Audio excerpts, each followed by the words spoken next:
Tennessee. Boy, what are you doing? It's college football expert Liam Can you turn on his mic real quick? So there wasn't. No, there was not. I texted him when I found out he had votes. Oh, I will always talk ball with Liam Blutman. Liam Blutman, our college football the number one ball watcher. Mike's not plugged in. Well, you should probably plug that in. You can take Brandon's mic.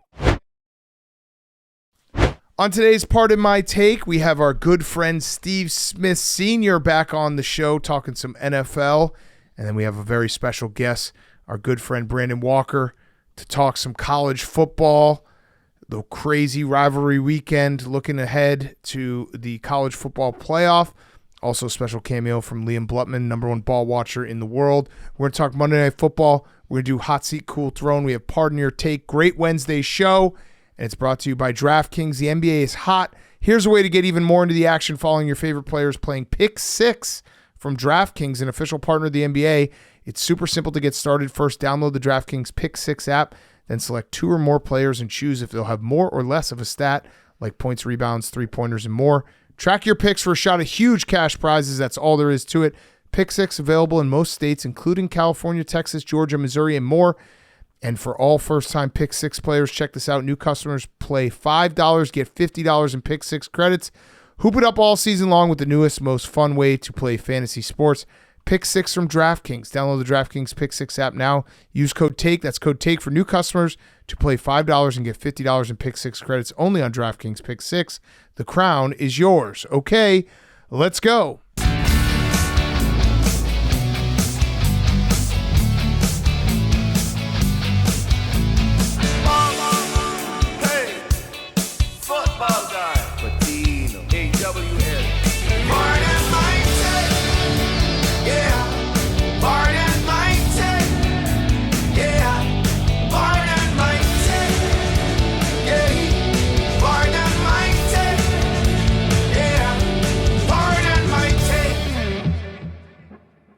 Welcome to Part of My Take, presented by DraftKings. Hoop it up all season long with the newest, most fun way to play fantasy sports. Pick 6 from DraftKings. Download the DraftKings Pick 6 app now. Use code TAKE. That's code TAKE for new customers to play $5, get $50 in Pick 6 credits only on DraftKings Pick 6. The crown is yours. Today is Wednesday, December 4th.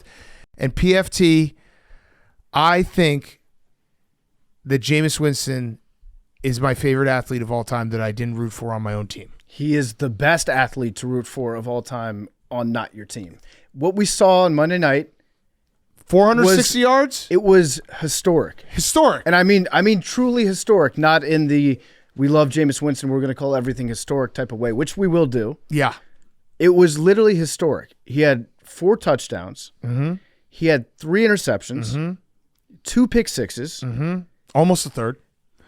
If you count every yard that was gained by an NFL football player who received any of his passes, doesn't matter what uniform they were wearing. Yeah. He threw for 668 passing yards. I love it. That is the most of any quarterback in NFL history. Second is Vinny Testaverde. And I think he had quite a bit less than 668 combined passing yards. His passing chart was so funny. 34 for 58, 497, 4 touchdowns, 3 interceptions. Jameis Winston should play every single primetime game. He should be all-time quarterback. It was the full Jameis Winston experience where it would be one drive, pick 6, one drive, he's just dicing up a very good Broncos defense. Yeah. And it was back really and forth. Really good Broncos defense. And afterwards saying, I know I'm better than this. I'm praying for the Lord to deliver me from pick 6s. He's just the best. I love it. He's the fucking best. And listen, the Broncos are a good team.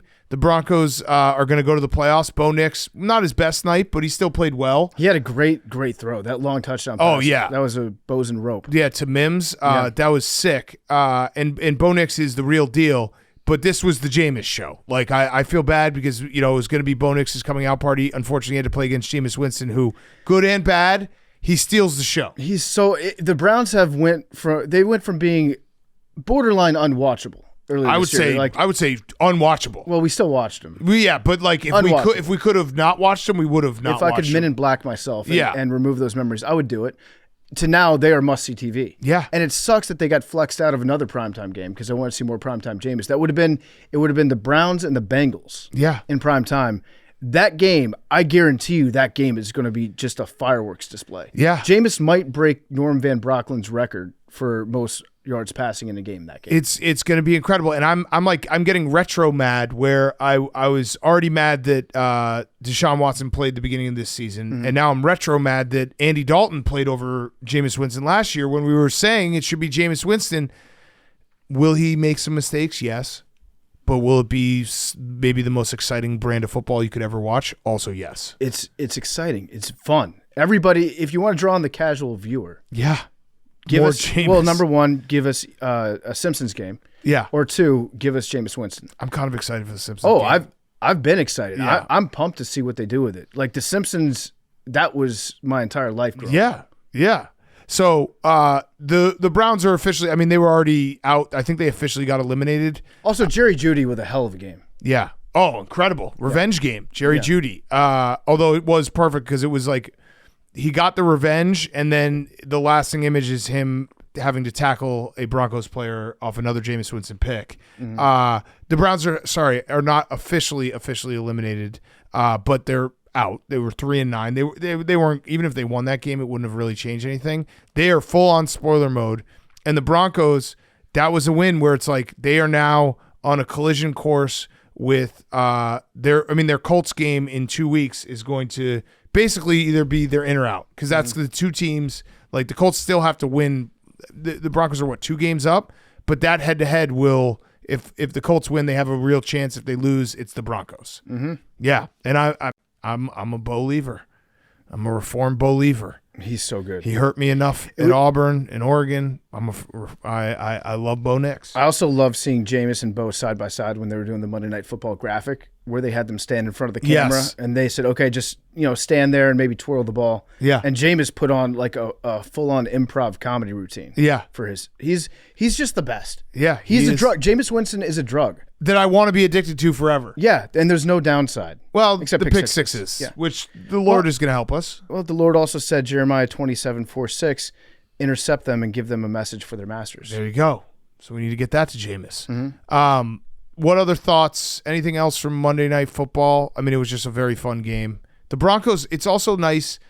The Broncos are one of those teams that I want them to be in big games because it's just something about Mile High. And like, they are football to me. I mean, we've talked about it before, but up until the Super Bowl when they win with Peyton Manning, if you look back 30 years, the Broncos were consistently just always there, and they've had a really bad decade. And now with Bo Nix, they got something, and it was cool to watch a big time game on Monday night, Mile High. Were you also thinking the same way that this game would be just a little bit better if they weren't wearing those uniforms?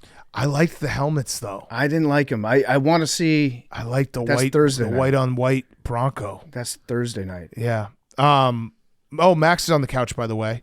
Hank had a meeting. We're just doing the intro. Hank's on the rest of the show. Max, any thoughts? You didn't watch Monday Night Football? No, I did not watch. You didn't watch Monday Night Football? No, I don't. I don't watch Monday Night. But Jameis, I'm disgusted with you. That's gross, dude. I don't know what to tell you. What did you watch? I caught up on some shows. What shows? I'm reading your mind right now. They're lady shows. Below Deck. You watched the lady show. No, I watched Silo.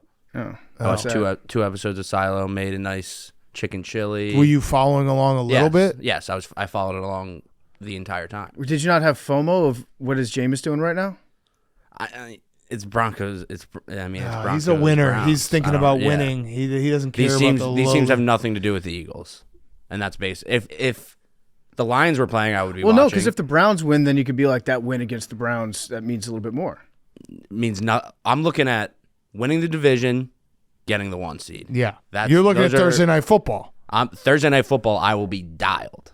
Dialed. I just wish that you watched Monday Night Football. Yeah, our friend Joe Buck. I love Joe Buck. Shout out Troy. He's giving us a little nod where he said, "I'm a big Indiana guy." Yep. Listen, I'm happy. I'm happy that Jameis entertained the people. I'll tell you that. So Pug is in Max's seat. President Pug, did you watch Monday Night Football? Yes. Oh, I love That's that. our president. That's our president. Mm-hmm. Good job, Pug. Memes, did you watch Monday Night Football? I did. Okay. Your thoughts? Jameis Winston is the next QB of the New York Jets. Oh, okay. I didn't see that one coming. Wait, is Rodgers? Were you just wishing something on Twitter when you said Rodgers is going to retire at the end of McAfee today? No, so I'm forced to watch McAfee every Tuesday because my quarterback does an hour-long interview, and he was reminiscing on how the Jets impacted his life, and it seemed like this is because they said an announcement was coming, and he was reminiscing, and then it was just a trailer for his new show. So that doesn't you sound just like, torture yourself all week. It doesn't sound like something that you'd say if you were still planning on having more memories with that team. It seemed like the memories were over. Yeah. Oh, and what memories they were. Yeah, he said he met some good people inside the building. That's always that's always a failure line. Some really great people in the building. Damn. Yeah. So he didn't retire. Also, Al-Shaair got suspended 3 games after the Lawrence hit, and he also apologized. But it was kind of weird. It was no tap. Yeah, no tapped it. Dark mode, which I think is appropriate. Yeah. Solemn occasion. And then D'Amico Ryans kind of walked back some of the stuff that he was saying right after the game. Yeah, because he kind of threw him under the bus a little bit. And he kind of defended Al-Shaair. I have been watching. I watched the clip a bunch, and I did some ruminating on it. Okay. On the slide, the quarterback slide.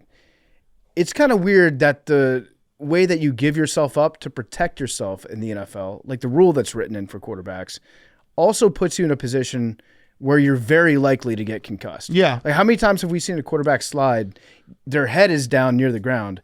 They get even slightly hit on their head, and it bounces off the ground, and they get a concussion. Yeah. It feels like it's one of those rules where I understand why they did it because they have to protect the golden boys. Yeah, and what's the guys that bring in the money? The alternative is they just get hammered. They get hammered, they learn not to run, or they dive head first. Yeah, because I have seen this take thrown around like, oh, the slide is actually making it more dangerous for quarterbacks. I feel like that can't be right. I know it makes it more dangerous for quarterbacks in the rare occasion where a Trevor Lawrence hit happens, but how many times do we see a slide where nothing happens and guys give up, right, and they're safe? I think I have no data to back this up. I'm just going on vibes. Okay. I feel like the slide, you have a higher likelihood of getting a concussion. Getting crunched and not sliding, you have much higher likelihood of getting another injury. But I agree with that. But what I'm saying is the slide, I guess someone has to give us the data. But it feels like you could do it's like the traffic analogy where it's like you could have no traffic for a month, and then the one day you have traffic, you're like, God damn it, traffic is the worst. Yeah. I can never get out of traffic. Like we're reacting to Trevor Lawrence, but how many slides happen in a week where nothing happens? I think it's also like extending the traffic analogy. You're way more likely to get into a car crash than you are into a plane accident. Yeah. But if you get into a plane crash, you're dead. You're dead. That's true. That's true. It's very safe to slide. But it goes more dangerous than, yeah. If it goes wrong, you're fucked. Yeah. I wonder what Tua's thoughts are on this. He's like, let's go head first. Yeah. I mean, some quarterbacks do that. They dive head first. Yeah. Yeah, absolutely. And they do the little roll. I mean, this also was like, there are some times when a slide happens, you're like, that was bang, bang. This was avoidable. It was it was avoidable, but also we do forget how quickly this. Of course, it was a bad one. I mean, he had forearm to the head. Yeah, kind of. I think it was kind of targeted, and I think it's probably worthy of some sort of a suspension. But 3 games is a lot. Yeah, absolutely. Max, what are your thoughts? I know you don't watch football, but what are your thoughts? This ADD's kicking in. It's a lot more present when it's right here on the couch. I get a good look at him during the show, and I just see him. He's like looking all around the room. He looks dizzy. Yeah. Yeah, no, I have ADD, and I think it was a dirty hit, and then the fight was bad. But it's not Eagles, so who the fuck cares? Eagles, and neither of those teams really affect the Eagles, so that's what I got for this. Oh, it's not Eagles. Okay, well, we have a great show because we did an hour with Brandon and Liam Blutman joined at the end. And we have Steve Smith Sr. We're going to talk a lot of college football because it's the best time of year for college football. Let's kick it to ourselves and let's get into that discussion. Okay, before we talk college football with Brandon Walker, we're brought to you by our friends at Chevy. There's a reason we've never done a Mount Rushmore of pickup trucks, and that's because, for pardon my take, there's only one pickup truck, the Chevy Silverado. Why is that? Silverado's a partner you can depend on We've all spent time driving and using the Silverado for all kinds of, pardon my take, jobs, adventures, and other shenanigans. Silverado has been our ride for a cross-country trip to the Super Bowl. Silverado helped us dig the biggest hole ever in the state of Ohio last year at Grit Week. Silverado helped us give fullbacks the recognition they deserve with the Lone Man Award, and this year, Silverado was out west with us for our latest Grit Week. Silverado brings the grit to legendary grit paired with modern truck tech, inside and out, massive screens, up to 8 cameras with 14 different views to help make driving, towing, and parking all easier. We love the bold, blacked-out look of the new Silverado HD Trail Boss, so head on over to Chevy.com to build your own Silverado or Silverado HD and check out all the current offers on Silverado. Discover a world of strength and capability, all behind the wheel of our favorite truck, the Chevy Silverado. We're also brought to you by our good friends at Body Armor. Real hydration, real ingredients, packed with electrolytes, vitamins, and nothing artificial. Body Armor Sports Drinks has great tasting flavors like strawberry, banana, and blue raspberry. Not only do we hydrate with Body Armor, but some of the best athletes in the world do as well, like Christian McCaffrey, Joe Burrow, and Sabrina Ionescu. Surviving Barstool premieres on Tuesday night. Second episode is tonight, and it is sponsored by Body Armor, so go check it out. Get yours today at Walmart or local grocery store near you. Okay, Brandon Walker is here, our college football expert. By the way, at Memes, I asked you if you could find me their picks so we could do an update at the end between Brandon and Tom Fernelli, because that is to decide the true expert upon my take. And Brandon's very paranoid right now. We got a second mic set up. Gee, I wonder why. And you think that we're not just going to have you on. You think Andy Staples is walking in the door. I think Andy Staples could be behind that door. I think Tom Fernelli. I think Chip Patterson. I think Danny Cannell. I think Josh Pate. It's just you. I think Ben Metz could be on the other side. That's definitely not happening. It's just you, and we're here to talk ball. We're in the office, Brandon. Yeah. What are the likelihood of that? We're here to talk ball, and let's start. So we'll do like a mini recap, and then we'll look forward. I don't feel good about the standings we had, because I didn't even remember we did that on the couch last time I was here. Yeah. But I remember getting the teams. I think I had Oklahoma State, so that's probably but not you guys good. had to pick a lot of teams. Like he had like Iowa or something. Yeah. Okay, so I threw out the idea on Sunday's pod, and I know you've probably talked about it, but I think that Ohio State's loss on Saturday was one of the worst losses of all time. I think it's a top 5 worst loss in my life that I can think of. Yeah.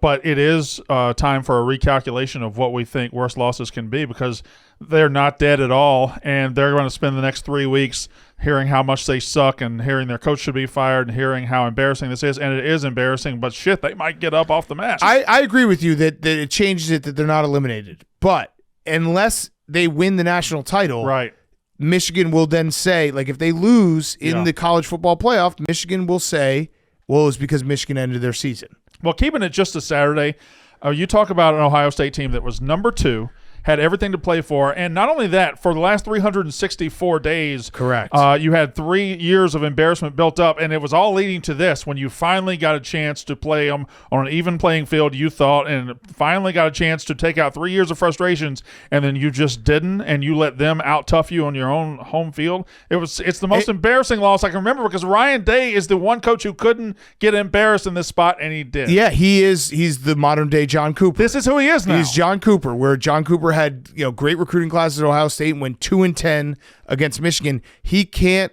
It's why I love this rivalry. It's why I love rivalry weekend. Ryan Day can't get over the Michigan hump. There's something about it. He doesn't. It was similar to when Urban Meyer was getting Ohio to a spot where it's like they would just beat the fuck out of Michigan, and they meant more for those guys. Michigan played their bad football team. And Ohio State played so tense, and Ryan Day choked, and they had an outside advantage throwing the ball, and they didn't throw the ball. Also, I did say in our preview, Will Howard was my main bugaboo about Ohio State, and that proved true. But that was so catastrophic for Ryan Day and Ohio State's program, because if they fire Ryan Day, they're basically having to reset for a couple of years, because you can't fire him before the playoffs are over. Well, the playoffs are over. The transfer portal is going to be opening up. Right. So everything's. I'm going to steal a take from Mark Titus, who did it on Mostly Sports, but he was right. Ryan Day came out the other day. Ryan Day and Chip Kelly, the offensive coordinator, came out, and they seemed determined to win the right way. They wanted to show they were tougher than Michigan. Correct. They wanted to show, we're soft. Yeah, we're going to run it right down Michigan's throat. And that played right into their advantage. Michigan has the best defensive line. They have a great defensive line, and you have advantages everywhere else, but they kept running first down, second down, then third down. They try to throw it, and everybody's covered up. Like, they tried to win a certain way, and they couldn't do it. They never adjusted. It was a shocking failure of coaching. It was a shocking failure of preparation. It was a shocking lack of nuts. And to be honest, your point is correct. They went to the Mercedes dealership this year and got a safety. They went to the Mercedes dealership and they got a running back, and they went to Dollar General and got a quarterback. And I have no idea why they did that when Miami's going out and getting Cam Ward and everybody else is doing this, and they settled for Will Howard. Yeah, and I mean, Will Howard's a nice player. Will Howard should not be the starting quarterback for a $20 million roster at Ohio State in a must-win season. Or you can get away with using him if you're going to throw the ball to your skill players that are much better than Michigan's skill players. So, like Michigan, when they changed the tide because Harbaugh was like, we're going to beat you playing man football. Right. We're going to just be tougher. We're going to shove you around, and it worked for him. Ohio State still has that advantage of having better skill position players. And now especially Michigan's not as tough as they were when Harbaugh was there. But when Ohio State tries to play Michigan's game, Michigan's still going to be able to beat them at that shitty brand of football. But Will Howard also is not he's not a great passer. No, he's an okay passer. He's not a 45 to 14 He's not CJ Stroud. Yeah. So it's like they built all the parts around him, and then they gave it to him, and it's like, dude, if you're going to build this team, you need to actually get a passer. Yeah, they gave the keys to a race car to like a four-wheel driver. Yeah. Or like an off-road rider. Like somebody that doesn't belong behind the wheel of something that powerful. Do you need somebody from Georgia to drive that car? Yeah. Something like Fast. that. Do you think they fire Ryan Day? Because it actually is. I don't either, because I think that firing Ryan Day at this point is going to be very difficult, because you're probably going to win your first college playoff game. Yeah. The schedule is so messed up in college football, and you lose all your stud players and you have to reset. I think they're going to have to wait till they don't make the college football playoff for Ryan Day to get fired. I mean, signing day, this is coming out tomorrow? Yeah. Signing day is today. Right. This is high school signing day. This is when everybody gets better for the next 4 years. The transfer portal is going to open and close by the time the playoff is over, so they will not have any window. The players won't have any window to leave Ohio State. It's why Michigan had a down year, because Jim Harbaugh had to wait till after the national championship to leave. Yeah, and they were forced to hire Sharon Moore. Maybe they were going to do that anyway. But and who are you going to hire? The coaching carousel will be done by then. Right. You'll be lucky to get somebody out of retirement or get somebody late in the game. It's just the schedule doesn't work. You need a little bit more roadway to fire a guy in this day and age. And plus, they could still win the fucking national championship. I know. Yeah, they could. That's what would be so crazy about it. So, Brandon, the real reason why I had you on today's show was because. All right, here he comes. Well, I mean, we've talked a lot about Ohio State, and it's probably painful. We have a lot of listeners that are Buckeyes that are going to be listening to this, and they feel down about themselves. They need some advice on how to handle it, how to get over it. You have lost a lot of rivalry games in your life. A ton. That's actually not true. Since 1990, when it went to campuses, it's tied at 17. So it's you've lost 50-50. a lot recently. Not really. So, do you have any advice for Ohio State students or fans on what the next couple weeks are going to look like? How you like to get over? I'd like losses? to point something out real quick, and I don't like to say this a lot. Brandon's a Buckeye too, by the way. I'm not. Our coach died.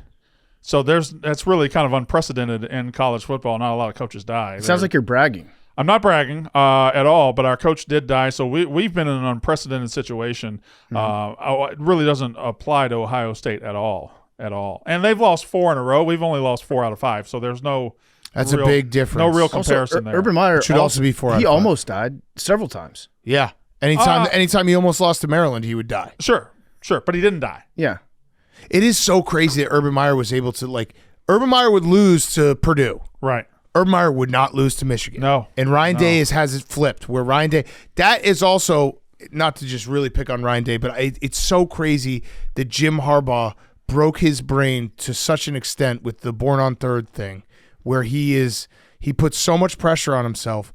That was not only the worst loss for Ryan Day just because it was Michigan, that was the worst loss in terms of quality of opponent that Ryan Day has ever had. He never loses schematically to bad teams. Yeah. And Michigan was a bad team. They were a bad team. It was bad in every way a loss could be bad. And if you lose to Purdue in a season as Ohio State, your fan base is mad. They're furious until the next game. Correct. and then you put it all back together. Well, the next game in this rivalry isn't until 365 more days. The next game the next game on your schedule isn't gonna fix this. They're gonna be mad for a year. Yeah, they are. There's not a lot. So if you lose to Purdue, you write that off. It's a trap game. Right. You overlooked an inferior opponent. Oh, well, it's not great. yeah. But we can get over it. But this is the one opponent that you're supposed to be thinking about all year long. And you were thinking about them all year Yeah, long. you've been thinking about them to for their 4 detriment, years. I believe. I think Ryan Day said it right. I think Michigan's in his head at this point. Oh, and beyond. he is not himself against Michigan. They are not themselves against Michigan. They try to pose as somebody they're not to beat Michigan, and that's not how you're beat once you do that. Yeah, he like tries to do like a fake tough guy. It's like, you're not Jim Harbaugh, you're not Urban Meyer. That's not who you're you John are. Cooper. That's not what your program is. Yeah, Born on third base, got picked off. Your program is having the best players at every position. Well, the Play to wind. that strength. The wind. They didn't account for the wind. Yeah. They didn't say it was windy. They could have at least. I know. I'm not saying that Will Howard's the best quarterback in college football. Yeah. he's not. Well, he's not. But they could have at least tried to get the ball to their playmakers. Well, he threw 2 really bad. He threw picks. one pick. He set him up at the 2-yard line. Yeah, He did. and he also threw a pick where they should have scored points. Yeah. and it was a bad pick. And it's not like Michigan had this overwhelming, like they were the same bad team they were all year. Their quarterback threw for 62 yards. Their quarterback threw the worst pick in the history of football when they were trying to take the lead with 7 minutes left. And that's when I knew Ohio State was done. When Ohio State got that play, that should have been the light switch. That should have been like, all right, well, we fucked around long enough. Let's go do it. Yeah. They go run up the middle for nothing, a little dinky pass that gets dropped, and then a run up the middle for nothing. They have to punt it right back. And they just were not ready to compete. And you know who probably wins that game? Who? Kyle McCord. Oh, Kyle McCord wins that game by 3 touchdowns. He can pass. Yeah. He can't run like Will Howard. Yeah, but they that's wanted not- to. Yeah, I know. It's crazy. Yeah, and Chip Kelly is kind of because Ryan Day has been the head coach and has lost so many games. Chip Kelly's game plan and his aggressive or lack of aggressiveness is killing that team. Yeah, because not only did it happen against Michigan, but they had a very slow start against Penn State. They had a very slow start against Indiana. Nebraska. Yep. They are not coming out and being aggressive offensively, and it's killing them. Yeah, and Kyle McCord, like it is like I'm happy for him because Ohio State was 12-1 last year. Yeah, and he lost by 6 points to the national champions. Had the ball at the 30 to win the game. Like, through a pick. Yeah. I understand you wanted a mobile quarterback, but yeah, you have the dudes to beat him on the outside. Yeah. You got to get someone to get him the ball. All right, so any other rivalry weekend? I mean, the Georgia Tech. Here's the take. They have to figure out the overtime rules because we can't have a playoff game end that way.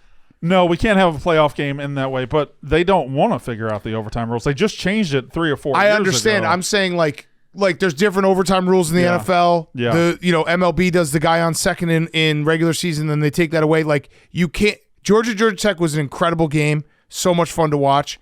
I still don't know what to make of Georgia. I just know that if we have to watch a 2-point conversion to decide a national champion, it's going to suck. It will be absolutely sickening, but that is very, very much on the table. Just be like playoffs, get the old.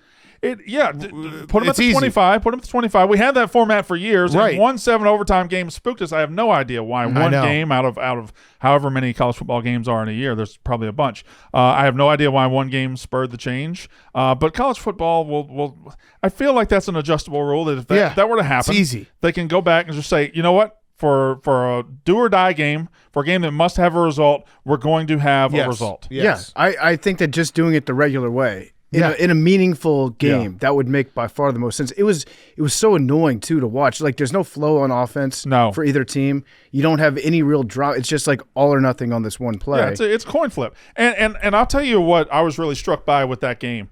Play calling on 2-point conversions, particularly in these situations, have really collapsed. They're terrible. Okay, so if you have the ball on the 2-yard line in a game, right, in the course of a normal game, right, what are you likely to do in that scenario? Run. You're likely to run the football. Yeah. For some reason, in this overtime, like coaches' brains get broken. Correct. And they think we have to pass the ball from the 2-yard line. Can you explain that to me at all? That makes no sense. There were 12 2-point conversions in the 6 overtimes after the first couple, right? There were 12 2-point conversions. There were 2 running plays, including the one run that won the game. Yeah. When Georgia finally said, we're going to run it, we're going to win. Haynes King spent the entirety of that game running the football and dominating Georgia's offense or defensive line. He was just running for 3, running for 4, running for 5. Hit a slant. Yeah, when they get to the 2-point conversions and they have to have it, they want him to turn into Joe Montana and become a precision passer. And I have no idea why Georgia Tech went away from that. I have no idea why coaches try to outsmart themselves and say, you know what, I'm going to roll him out. I'm going to give him options because that's what they're expecting. I think they just ran out of their plays. Like, I think they go into a game and But they go have. back to your I plays. know. They have 3 or 4 dynamite but it's crazy given the way the overtime works. You got to go in there with a lot more than 3 plays. But Haynes King in regulation, I believe, had 18 carries, something like that. And you get to bully. You get to overtime, and he has 0. Or he had 1 carry in overtime. Yeah. He didn't score, but he only 1 carry. Sometimes not having options is way better. Yeah. Yeah, You know what you have to do. go that way. Yeah. So, and then after the game, the post-game hug between Brent Key and Kirby He was Smart. crying. Yeah. How long did you clock that? I feel like it was a minute hug. I didn't clock it. It was at first. I was like, "Wow, that's nice to see. Yeah. That's nice. 2 guys locked in battle." And then after about 30 seconds, I'm like, "All right, let's wrap it up." This is getting a little touchy. It's a little much. Too much. Yeah. And it was very close. There might have been some neck kissing. That's how close it was. Yeah, it was. It was beautiful. By the way, we got the list. So this is the preseason list where we made Brandon and Tom. Almost. Well, there's no way there's any good teams left. Brandon and Tom picked. They each got 12 picks. Right. And if one of their picks wins the national title, they are our college football expert for an entire year. I'm missing one pick from each of them. I'm going back and listening. So Tom, but I'll just say the ones that are meaningful here. Tom has Georgia, Oregon, Tennessee, Penn State, and Alabama, which I want to talk about. Yeah. Brandon has Ohio State, Clemson, Texas, Miami, and Notre Dame. Ole Miss. Coach Kiffin's making a hell of a campaign. So we should talk about that. It looks very even. Brandon, Sure. we're taping this at 2:30 in the afternoon. We don't know what the actual standings are going to be, but we can take a guess. They're going to find a way to get Alabama into this tournament. Yeah, they are. But given the options. So it's basically, as far as I can understand, it's SMU wins the ACC title game. Right, there's going to be a spot. Alabama will get it, in my opinion. And I don't think that's the correct pick, but I think that's what they're going to do. If SMU loses, as long as it's not a bloodbath, it will be Clemson and SMU. Yeah, to put it frankly, there's 11 spots that are just spoken for right now. Yeah. There's 11 spots, the 4 in the Big 10, 3 in the SEC. You're an ACC champ, you're Big 12 champ, you're Group of 5, you're Notre Dame. All right? So there's 11 spots. SMU and Clemson play. If Clemson wins, they steal a spot. Yep. And SMU, who goes 11-1 the regular season, probably shouldn't get punished. They should take that 12th spot. I think they will. I think they will too. Now, if Clemson loses, SMU wins. SMU takes is inside the 11, and that opens up for Miami at 10-2. That opens up for Alabama, Ole Miss, South Carolina at 9-3. I think they would give it to Alabama. I do too. And out of the 3 SEC teams, that is far and away the best options. Because that's where we disagree. But also you should preface this: you hate the Gamecocks. I hate all SEC teams, not Mississippi State. Fair. And frankly, he's sitting up. I see what you're doing. Now he's laying down. I see what you're doing. I hate the Gamecocks. Because that's what every emotional fan base thinks. If you say one thing that isn't sucking their dick, that you hate them. No, I don't hate them. I'm just saying reality, okay? You sound like an emotional fan base If they're in the SEC and they're up against Alabama for this spot and Ole Miss for this spot, and they lost to both of them. Yeah, no. It seems like that conversation's over. I think this is a fair point. I just wanted to preface it so that people knew. It was a good preface. You hate the Cox. Yeah, it was unbiased journalism. No, you're exactly right. I hate, out of this group, Alabama, who I lived next to my whole life, and my mother is a fan, and I hate her. And Ole Miss, she's a saint. who I absolutely hate and wish all their businesses would fail and their marriages would get divorced. I hate them. You're right. South Carolina is the one I hate the most. Okay, so Brandon, we actually agree that you can't just disregard what happened on the field, and Alabama and Ole Miss beat them. I think it's going to be Alabama because that's just what they're going to do. Who should it be then? I want it to be South Carolina because I think they're playing the best ball, and in terms of like a viewership, I want to see Lenora Sneed in the playoff. Sellers. Sorry, what was it? Oh, I was thinking of Sneed from Kansas City. Lenora Sellers in the playoffs. I want to see them. They've been playing great ball. I don't want to see Alabama again, who failed 3 times and 1 to Oklahoma. I really don't want to see Miami. Yeah. I know that Cam Ward's exciting, but their defense can't stop anything. I wouldn't mind seeing Miami because they can score. It'd be a fun game. But I just think, it's a flawed system in the fact that you're gonna if you put in Miami, that's actually the easiest thing the committee could do, because it'd be like, hey, they have 2 losses, you can't lose 3 times. I'd totally be fine with that. Be like, you know what? Don't lose 3 times. But if they do go from the SEC teams, I want the team that's playing the best ball right now. I think that playing the best ball is a crutch that people are leaning on. That's my personal preference. When you say they're playing the best ball, all you're really telling me is they played all the teams capable of beating them early rather than late. They did get screwed against LSU. They made a comeback. And Sellers was hurt. They scored a late touchdown to beat Missouri with 10 seconds left. Missouri's not that good at all. They did that. They won on a last-second touchdown against Clemson. This isn't a team that's just rolling everybody all of a sudden. They've won the last 6, including 4 against ranked teams. 2 of those teams were Missouri, who's not good, and Vanderbilt. Well, let me ask you a question. If they keep an undefeated Florida State team out last year because of quarterback issues, shouldn't Sellers being out against LSU? I don't mind that. I don't mind the committee looking at that, but I don't think Sellers being out for a quarter and a half against LSU is the reason 3-point game that they got screwed. Is the reason they gave up 36 points to an LSU offense that couldn't score 36 against anybody else. There was also some bad calls.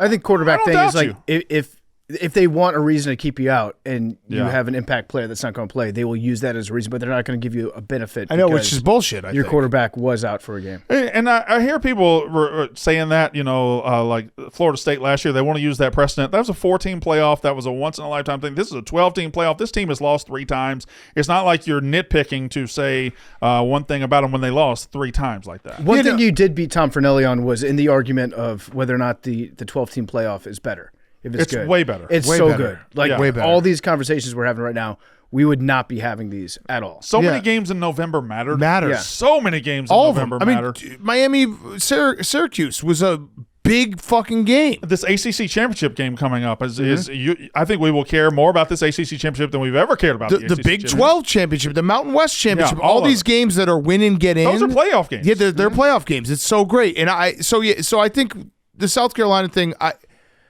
I don't think they'll put South Carolina in. I understand the reasoning. I'm just saying personal preference. I would love to see them because I think that you just don't want to see Alabama again. Yeah, that's part of it. That's part of it. That's fine, but Alabama beat Georgia. Yeah. Alabama beat South Carolina. Alabama lost to a really bad Oklahoma That's team. True. They did. They got killed. And they lost to a mediocre Vanderbilt. And South Carolina beat them both, but South Carolina lost to LSU. Alabama killed them. Yeah, you're right. And South Carolina did get worked by Ole Miss. Yeah, like South Carolina. We're talking about South Carolina and Alabama. South Carolina can't pass Ole Miss. Ole Miss beat them 27-3 at their place. Right. PFT was right when he said it last week. Like, just don't ever let a 3-team loss team in. Just put Miami in. I don't like seeing the number 3. If you're giving an at-large bid to a team with 3 losses, the problem with it this year is that you don't have that many teams to choose from. It's not just this year. If you look back over the last 20, 30, if you're talking, all right, we're going to do a 12-team playoff, and you retroactively take that 12-team playoff back 30 years, there's 3-loss teams inside the top 12 every year. Yeah. All the time there's a 3-loss team inside the top 12. So that's just going to happen. And when you say it's a flawed system, you're right. Any system we choose is going to be flawed. But we also are talking on Sunday they'll have a selection, right? We know 11 of the spots right now. Yeah. That's pretty good. Yeah, no, I've been a long proponent of the way to fix all of this is you need to actually embrace college football being an NFL model where you have divisions in each conference, and it's the division winners go. And they play out of their own conference, and then you get to the playoffs. So it's like you decided on the field. Yeah. Where like Alabama and Ole Miss are in the same, say they're in the same division. They want, LSU, Alabama, Ole Miss, Mississippi State. Sorry, that's a bad division for you. Alabama and Ole Miss will be playing this weekend to see who comes out of the SEC South or whatever. The real problem is we don't have a set tiebreaker system. Yeah. So in the NFL, you got the divisions, but every winner of each division, they get in. Every conference champion gets in, but we have no tiebreaker system that's on like a national scale for the at-large bids. Under this system, the super conferences are probably a mistake. The super conferences this year have allowed certain teams. I'm just saying it. Indiana. They've allowed certain. Hold on. Let me say Undaunted. Let me say what I'm going to say. We're an Undaunted podcast. You sound a little daunted right now. You sound super daunted. You guys are too on the internet. You know that? No. Wait, we're 2 on the internet. A team that goes 11-1 in the Big Ten should be in the playoffs. Brendan, Absolutely, they should. Everyone's more on the internet. You're gonna allow me? You block half the internet. I would like you to be undaunted. Would you allow me to do the point? Would you like to be undaunted? Would you like me to do the point? Would you like to be undaunted? An 11-1 Big Ten team deserves to be in 100% of the time. Indiana deserves to be in. However, these big conferences allow schedule disparity that we didn't have before. And the schedule disparity allows Ohio State to play every other team in the top 5 of the Big Ten and Indiana to play none of them. Yeah, I mean, listen, part of my undauntedness, if I'm being totally transparent here, is I have looked ahead, and 2026 is the year that I will have to be undaunted for the Wisconsin Badgers, because if we can put our shit back together, we could be like a 10-1 and never played any one team. I'll use another team. No. You don't get to say that about Indiana, because if you want to talk strength of schedule, let me use another team. If you want to talk strength of schedule for Indiana, though, I believe that their strength of schedule is now better than Notre Dame. Fine. And Notre Dame has a way worse loss. I'm going to use another team. Schedule disparity has been caused by big conferences and all the contenders in conference not playing each other. Texas is another great example. There are 6 9-win teams in the SEC. Texas played one of them. That team beat them by 15 points. Right. Like Texas is in this playoff, no doubt, because Texas and Georgia didn't play the same schedule. They didn't even play anywhere near the same schedule. So what I'm saying is the system is good. I like the 12-team playoff, but the fact that you've got these 16 and 18-team conferences allows these pockets of bad schedules to affect this. That's why they need to do the divisions. And it's not Indiana's fault. It's not Texas's fault. They played the schedule put in front of them, but we need to make sure schedule disparity is addressed at some point. What are you looking at, Max? It looks like Indiana. Where's Indiana on this list? Indiana was what's the list? 65. Oh, there's 65. I thought they were in the Notre 50s. Dame was 57. Okay, so they're close. I think last. You week. also can't. We should say you can't predict year to year, because Indiana did play the reigning national champions, and the team that went to the national championship last year. You can't predict that. Like not Indiana's fault, right? But it is a consequence of the big conference of teams playing unbalanced schedules within these conferences. I feel like you can't even predict what the schedules are going to be. You know what I mean? Like you just can't. Will be down. Yeah. There's teams will be down. I think your point is valid. It's it's not fair to have certain teams have to play a gauntlet and then other teams only dip their toes. But you guys did what a lot of people on the internet are doing. If I use Indiana for example, because they're Cinderella, if I use them for an example, people freak out. Oh my God, daunted, all this stuff. If I use Texas for an example, they're like, oh okay. Well, you do sound daunted. It's the same as I've been saying it. The 3 lost teams in the SEC: Alabama, Ole Miss, and South Carolina. You know who also has 3 losses in a big conference? Illinois. Syracuse, Illinois. Like Duke. Illinois shouldn't have lost to Minnesota, but Alabama shouldn't have lost to Oklahoma. That's why I don't have any sympathy for 3-loss SEC teams. When Indiana had 1 loss and there were some 2-loss SEC teams, I was like, well, let's take a look at the schedules. But Alabama and Ole Miss particularly gave up any advantage they have with strength of schedule when they chose to lose to Kentucky, when they lost to Oklahoma, when they lost to Vanderbilt. Like you Florida. Give up any schedule talk when you lose to bad teams on your schedule. Yeah, agreed. So you sound moderately daunted, but that's fine. Yeah, you're like. I'm the only person in I think you wake up. World. I think you wake up undaunted, and then it slowly like wipes off. Where at the end of the day, you go to bed, you're daunted. So there's I'm forever going through a daunting throughout my day. Yeah, right. You as the day goes on, it wears on you, and you just become daunted by the end of the night. It's 2:00 right now. I'm kind of daunted. Yeah. You're very daunted. If we were to talk at like 9 p.m., the most daunted. Yeah. I'm the opposite. I wake up in the morning a little bit daunted, like a hangover. But then as the day goes on, the world gets better. You shed your daunting. I shed my daunting. Yeah, so I want to give you the opportunity. Have you ever been daunted, Big Cat? I'm always undaunted. Actually, no, I was a little daunted. I'm so fucking sick of that. I was a little daunted in the fourth quarter of Ohio State, Indiana, and then the SEC shit the bed, and I became undaunted. Yeah. So, Brandon, I want to give you the opportunity to talk a little bit more about Ole Miss because Lane Kiffin is making a very powerful argument online. He's taken upon himself to just kind of. He's embarrassing himself as he has most of this season. We like Lane Kiffin on this podcast. I don't give a shit. Okay, I'm just letting you know that we That's like fine. him. You can like whoever you want. Okay. Sounds like you guys are daunted. Why do you think he's embarrassing himself? Because Lane Kiffin had a roster worthy of going to the playoff. Lane Kiffin had a roster. He built a roster worthy of winning a national championship. He has probably the best defensive line in the country. He has one of the 5 best quarterbacks in the country. He has one of the 5 best receiving rooms in the country. He had everything lined up, and he beat Georgia. And he beat South Carolina 27-3. This is a team that can compete with anybody in the country, and he figured out a way to lose to Kentucky, to lose to a bad LSU team, to lose to Florida on the road last week. Has been good. And the entire time he whined this year about the SEC didn't give us any night games. Our fan base deserves better. A couple of weeks ago he's like, it would be a big disadvantage if we went to the SEC championship game. A lot of coaches I've talked to don't want to go to it because if they lose, they might be out. Lane Kiffin, as the Ole Miss coach, should be saying, we want to go to the SEC championship game. We haven't won the SEC in 60 years. We'd love to go and win and get to the playoff and do all this. And now he's doing this whining about schedule, and he's whining about strength of schedule, and he's doing all this while all he had to do was beat Kentucky, a 4-8 team who won one SEC game at home at Ole Miss. So he is grandstanding. He is out there preaching. He's out there doing it. And the one thing he didn't do was coach his football team, which was a winner. All right, so a lot of things you said are correct, but I didn't say anything incorrect. Well, no, I'll just say this. Nick Saban did this every year. But Nick Saban did it when he went 11-1. I understand, when he went 9-3. But I'm fine with coaches advocating for their case. I would want them to do that. I agree with you. Like, don't lose to Kentucky, but I would rather my coach try to fight it than just lay down and be like, "Yeah, we shouldn't have lost to Kentucky." You got to fight. You got to fight for your guys. But you know when you could have fought? Yeah, when Mark Stoops was beating your ass at your own place. That's a fact. That's a fact. Brandon, I want to say, a couple things here about the college football playoff.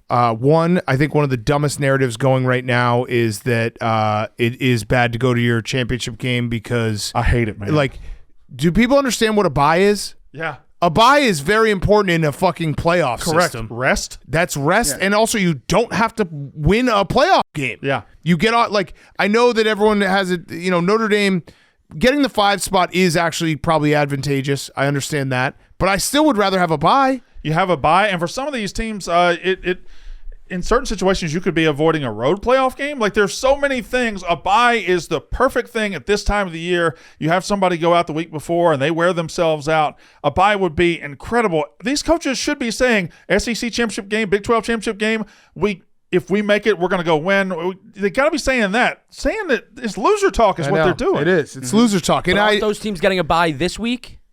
Like, Notre Dame is getting a bye but it's not week. In the playoff. But what he's saying is like getting a bye for rest. But also but it's 1 week before. that this week. A bye in the playoff. Like Penn State, who is currently ranked higher than Notre Dame, could play themselves out of that 5 seed. No, I don't. Just because they lose to the number 1 team in the country? I don't think that they're going to ding teams like Texas, if Georgia. Penn State loses to Oregon, Notre Dame will 1,000% take that 5. Well, Notre Dame is always the tricky one because they will always help Notre Dame. I think, but I still would rather. Seed is built for Notre Dame. I still would rather play for a bye because it's a bye in the playoff. That's the thing. You don't have to play like. Playing a playoff game is going to be intense. Also, it's going to matter. A winner, a one-game playoff game, you could have a bad game. It's going to matter if your bye is the week before as opposed to 2 weeks before, 3 weeks before. That's a big deal too. Like if you sit out the championship game, okay, that's a little bit different than sitting at a playoff. Yeah, but y'all are going too deep. A sitting head coach speaking into a mic and saying we do not want to go to our conference championship game because something bad might happen is bitch made. That's bitch made. And that is I like that. You said that with your chest. That is bitch. You're undaunted. It is absolutely bitch made. Yeah, it's bitch made. Notre Dame, could they win it all? No, I don't. I agree. But they can beat people who can win it all. Yes, I think their defense is elite. It's similar. Elite. It's similar. Their run game is incredible. Jeremiah Love is awesome. It's similar to kind of Ohio State, where it's like, do I trust Riley Leonard in a big moment? Probably not. For me, is no. Yeah. I don't trust Riley Leonard in a big moment. I don't really trust Marcus Freeman in a big moment. I think they are built to beat an Oregon, to beat an Ohio State, to maybe beat a Texas. I don't think they can beat 3 of those in a row, or maybe 2 out of 3. I don't think they're going to be able to put together enough of a passing game. I don't think they'll be able to put together enough of even a consistent run game. I think they can beat like if they met Ohio State in the second round. I don't know how the seeds are going to line up, but they could beat them like 14-10 and then get beat the next week 17-6 or something like that. I don't think they have enough consistent offense to win 3 games in a row. So at their best, each team at their best, whose best is better than everyone else's? I think Ohio State's best is still the best in the country, followed by Oregon. Even with their offensive line banged up? He asked at their best. Oh, quarterback. but at their best right now. Yeah, with the left tackle and the center out for the year. Yeah, I'm not saying like it's if Oregon, you could Ohio imagine State. putting their offensive line back in. It's Oregon or Ohio State. So who can win the whole thing? Because I've been Oregon can win it. Ohio State can win it. Texas can win it. Georgia can win it. I don't know. I guess Texas. I mean, I don't know if Texas A&M was good or not. I actually like Texas this week because I think Georgia just went through hell in that game. Yeah. But I don't know. Texas also got embarrassed the way they played against Georgia the first time. Big time embarrassed. Yeah, and I think Sark as a coach I trust him schematically enough to not have that happen again. Yeah. And even more, I'm not even worried about the players. I'm just saying this coach, I believe, will come out here with something to really prove. Yeah, and I just want to say I wanted to revisit a conversation we had a while ago, Brandon. That's With not your fair. permission. Or it might be fair. Yeah, it's fair. Okay. It happened. I have the exact date that it happened. Oh, boy. It was September 24th, Okay. year of our Lord, 2024. Uh-huh. I said to you, I like Travis Hunter to win the Heisman Trophy. And you said, I would not make that bet. That is true. I did say that. You did say that, and you tried to talk me out of it. Big Cat talked me into it. Okay. Yeah, I made the afterwards. bet in August. You daunted me a little bit Stop in that moment. saying, okay. No, I'm admitting, self-admitting. All right. I got a little bit daunted after that conversation because I was saying with my chest, I was all in on Travis Hunter. Thank God Big Cat brought me back in on thank it. God. August. You Brandon. said I placed the bet in I August. understand. You said he wouldn't have the stats. Correct. Well, as a cornerback, Brandon, you're a smart guy. Mm-hmm. You know that stats aren't everything for a good cornerback. Well, Brandon, let me tell you something. Wait, you're a Brandon, quarterback? I don't know what he's saying. No, as a quarterback, they don't. He said as a quarterback, Brandon. Cornerback. The stats don't tell the story. They don't give out a lot of speeding tickets. That's also not what I said. They don't give out a lot of speeding tickets in Amish country. That's not what I said. That doesn't mean the roads are unsafe. That's not what I said. What did I say? Well, you said I said he's not going to have the Ashton stats. I Genty. said he's not going to have the stats because of something. Right? you said he's not going to have the stats because there will be a quarterback that Nope. separates. What I themselves. said was, if Travis Hunter plays every snap of every game like he is doing for 12 games, he will probably win the Heisman. I said that is virtually impossible. I just cannot see somebody with his usage rate surviving 12 games. Whoa. What? But it's virtually impossible, but then he did it, so he sounds like he should be the Heisman. Yeah.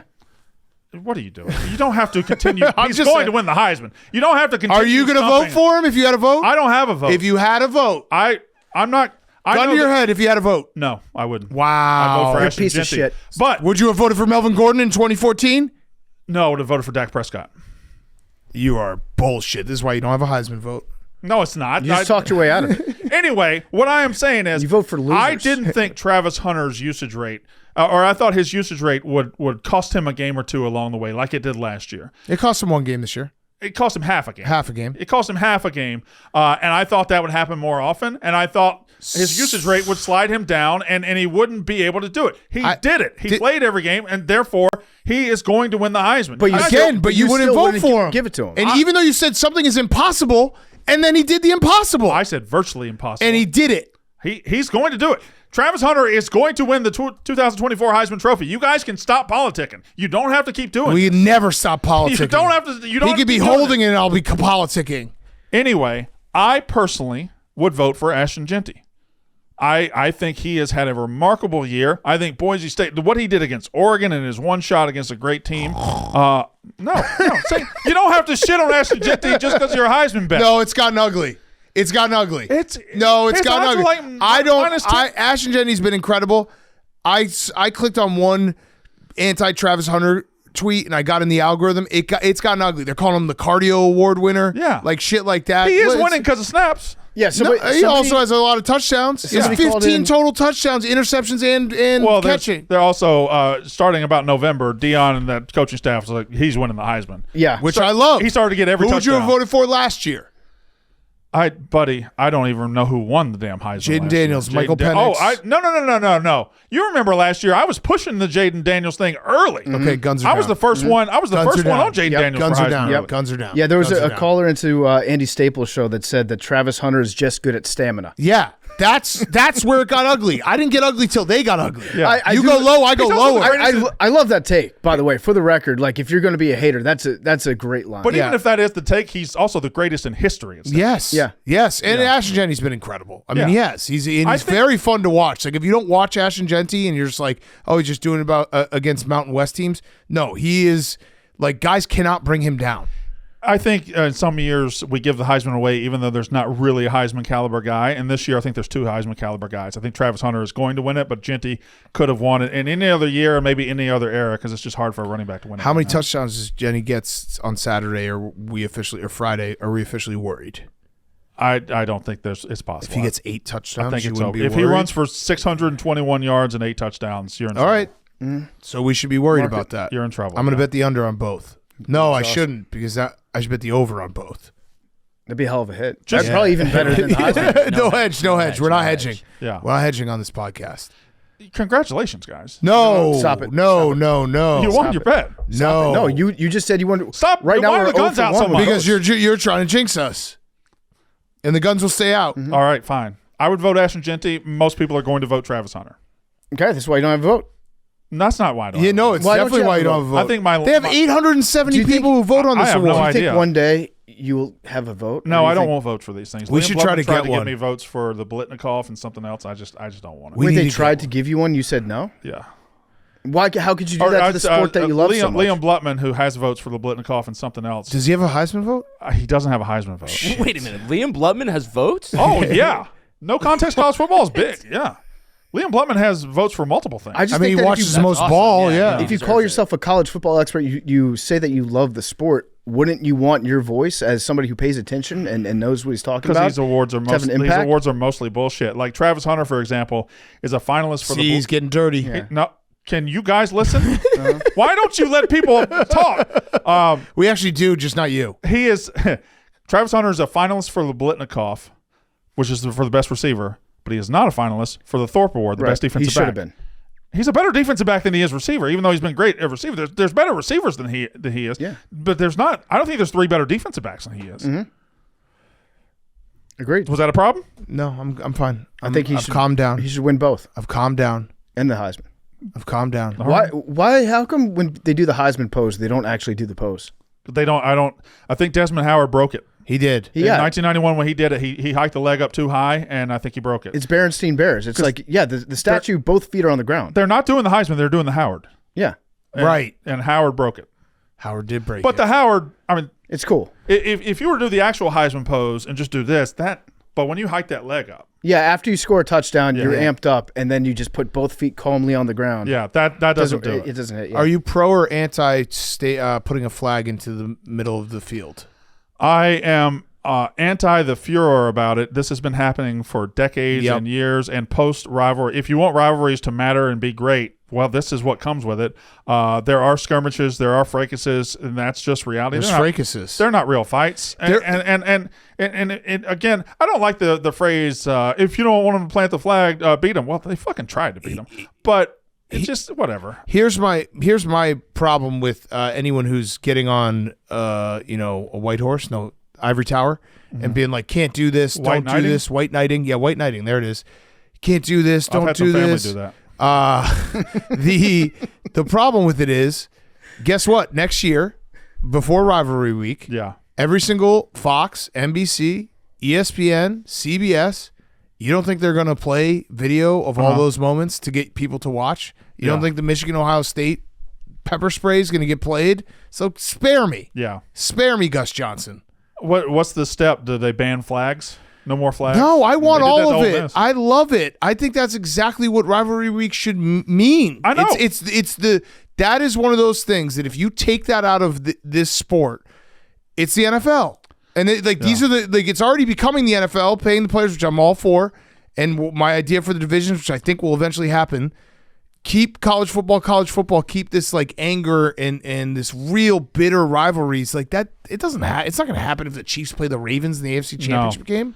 No, it's what it's the tip of the sword to college football, right? If you want the passion, if you want the fight, if you want all this, then it comes with this. Yeah. It comes with this. And this isn't that big of a deal. Like the pepper spray the other day was crazy. It's just a bunch of players up in each other's face, yelling at each other. Not not a real fight. No. It's just separate them, send them to the locker rooms, and be done with That it. was a tough look for Ryan Day, by the way. I don't know if you guys saw that. It was a video. tough look for Gus Johnson. No, but Ryan Day, like the video Just of standing him, there? he just literally was just like walked over, like looking like he was like a little kid looking at a car crash. Yeah. He also took pride in his players defending midfield. Even Like though- after the game, he tried to salvage a little bit of self-respect. He was like, "I'm really proud of my guys for what they did right after the game was over." Yeah. As he just stood silently and motionless as Jack Sawyer is having a meltdown. I feel bad for Jack Sawyer. I do too. That one was tough. Like the 'Cause he- defensive players that came back to win the national, and they still can win the national title. Defensive players came back to beat Michigan and win the national title, and they go 0-4 against Michigan. That's a rough. And there was nothing that they could have done. No. Yeah. How do No. you feel about Michigan these days? I don't really think about Michigan at all. That's No. I mean, we talked about Michigan for like 10 minutes. We were talking about Ohio Definitely State. think Michigan. about them. We were talking about Ohio State, not Michigan. Michigan's a non-factor in college football in 2024. Brandon, which team is most likely to cause some chaos in the college football playoff? Because I'll throw one out for you. Okay. You ready? Chaos. I'll throw one out for you. The one, and what I mean by that is we're talking about Oregon. We're talking about Ohio State, Georgia, Texas. I think Tennessee could cause some chaos. Tennessee's Tennessee, defensive line. Another good defense, another good running Nico's starting to play a little better. Nico is starting to play a little He better. is. And if he plays at his best, if this Yeah. is like the new Nico that we're seeing, which we've said that before, by the way, but if he shows consistency, then yes, they can definitely beat anybody. Yeah, and Tennessee kind of went through a midseason slump, and Nico went through a midseason slump. I think they're as talented as anybody. They're They're so kind of bad in that Oklahoma game. They're kind Oh. of under the radar. Yeah, no, I agree. Yeah. I think they have, especially if they somehow get a home playoff game, which I think they should. They will. Should probably get one because I think 5, they 6, deserve 7, one 8, over. right? They deserve one over. Well, I think it's going to be Ohio State or Tennessee because Notre Dame's going to be 5. Penn State's going to take one of the home playoff games. And who am I forgetting? And Georgia will probably take another one. Texas. They're going to be right in that flip-flop zone with probably Ohio State. Where It's it's good, like yeah. one of them might host the other. I think Tennessee probably has to get it over Ohio I think State. they should because Yeah. they have 2 losses and Yeah. I mean they have the same amount of losses, but they haven't lost as late as Ohio State lost.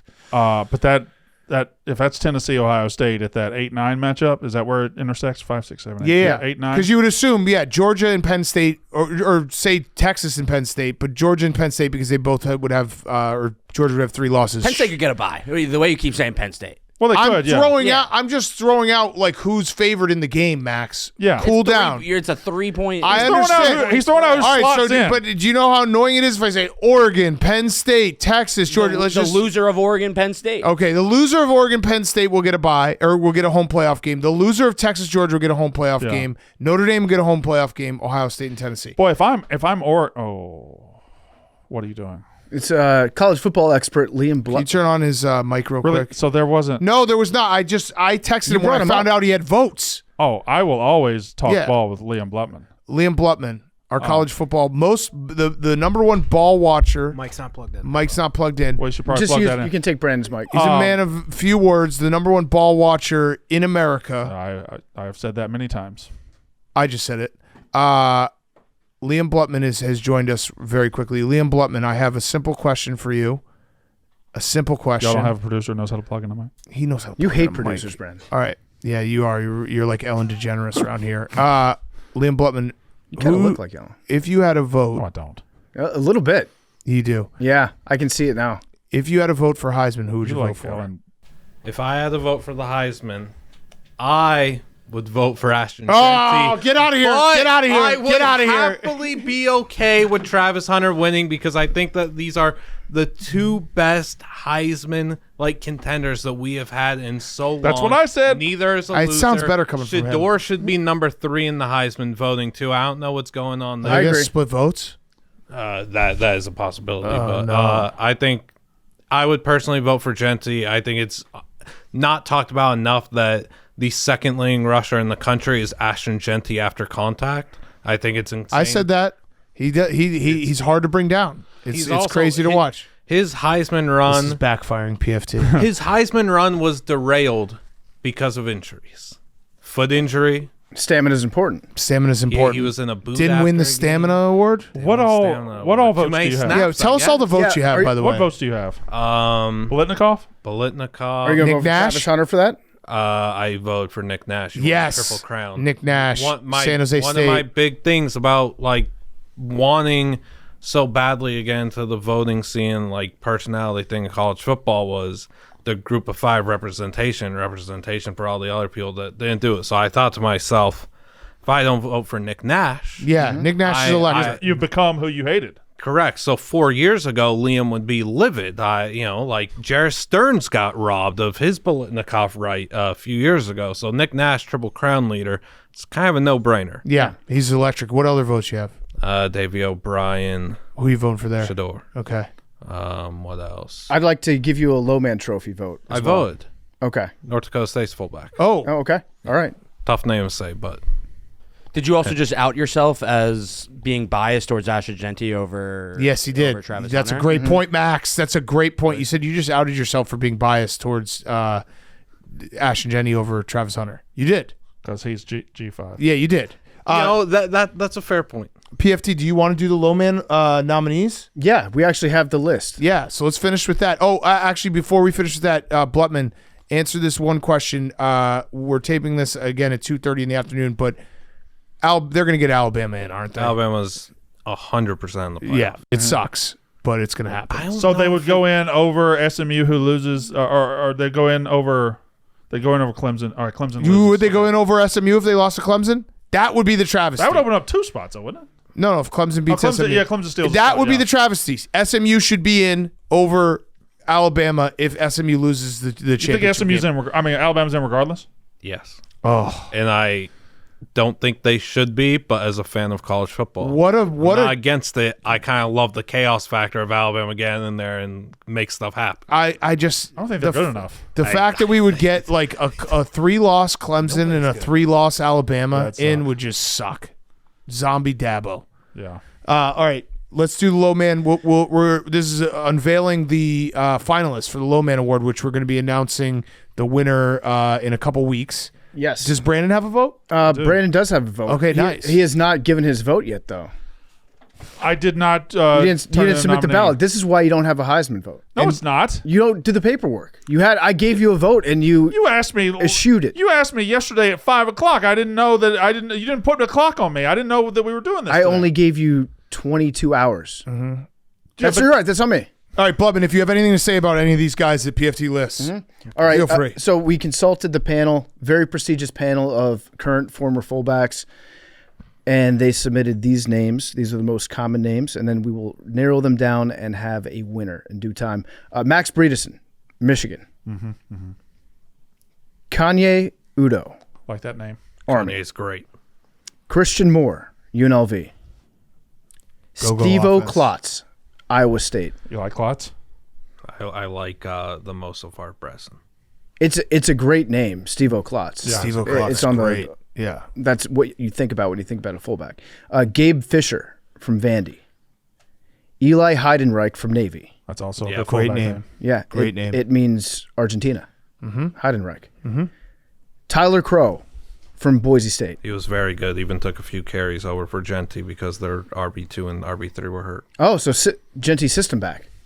Sounds like it. Okay. You can't say anything around these guys. Whoa, jump on it. They're very good. We allow them to say what they want. They are great for college football, Brandon. Thank you, Liam. Thank you. You're great for Thank college you. football, Liam. Why are you talking down to me? I like think that? Liam might be our college football They're expert. single-handedly going to win Travis Hunter the Heisman. You got to give him some respect. Thank you. I think he had something to do with it. he definitely had. yes. I like 50-50. Can I just? I don't think 2 people can do anything single-handedly. Double-handedly. You can. Quadruple-handedly. Okay. That's what trying to That's what I thought. That's what I thought. And then the final. Actually, no. I'm going to add yours, Liam. Yeah, So Truman Wehrmeyer. how do you pronounce that? Truman Wehrmeyer. How he just said it. Truman Wehrmeyer, Straight out of Fargo. Fargo kid went to play at NDSU. North Now Dakota look. State. now look where he's Rich made it. heritage. of Still at fullbacks. NDSU. And then the final nominee, this was actually from the AWLs. I Okay. allowed them to nominate somebody. And truthfully, I would have nominated this guy as well. Brock Lampy from Northern Illinois. Instrumental in their defeat of Notre Dame. yes.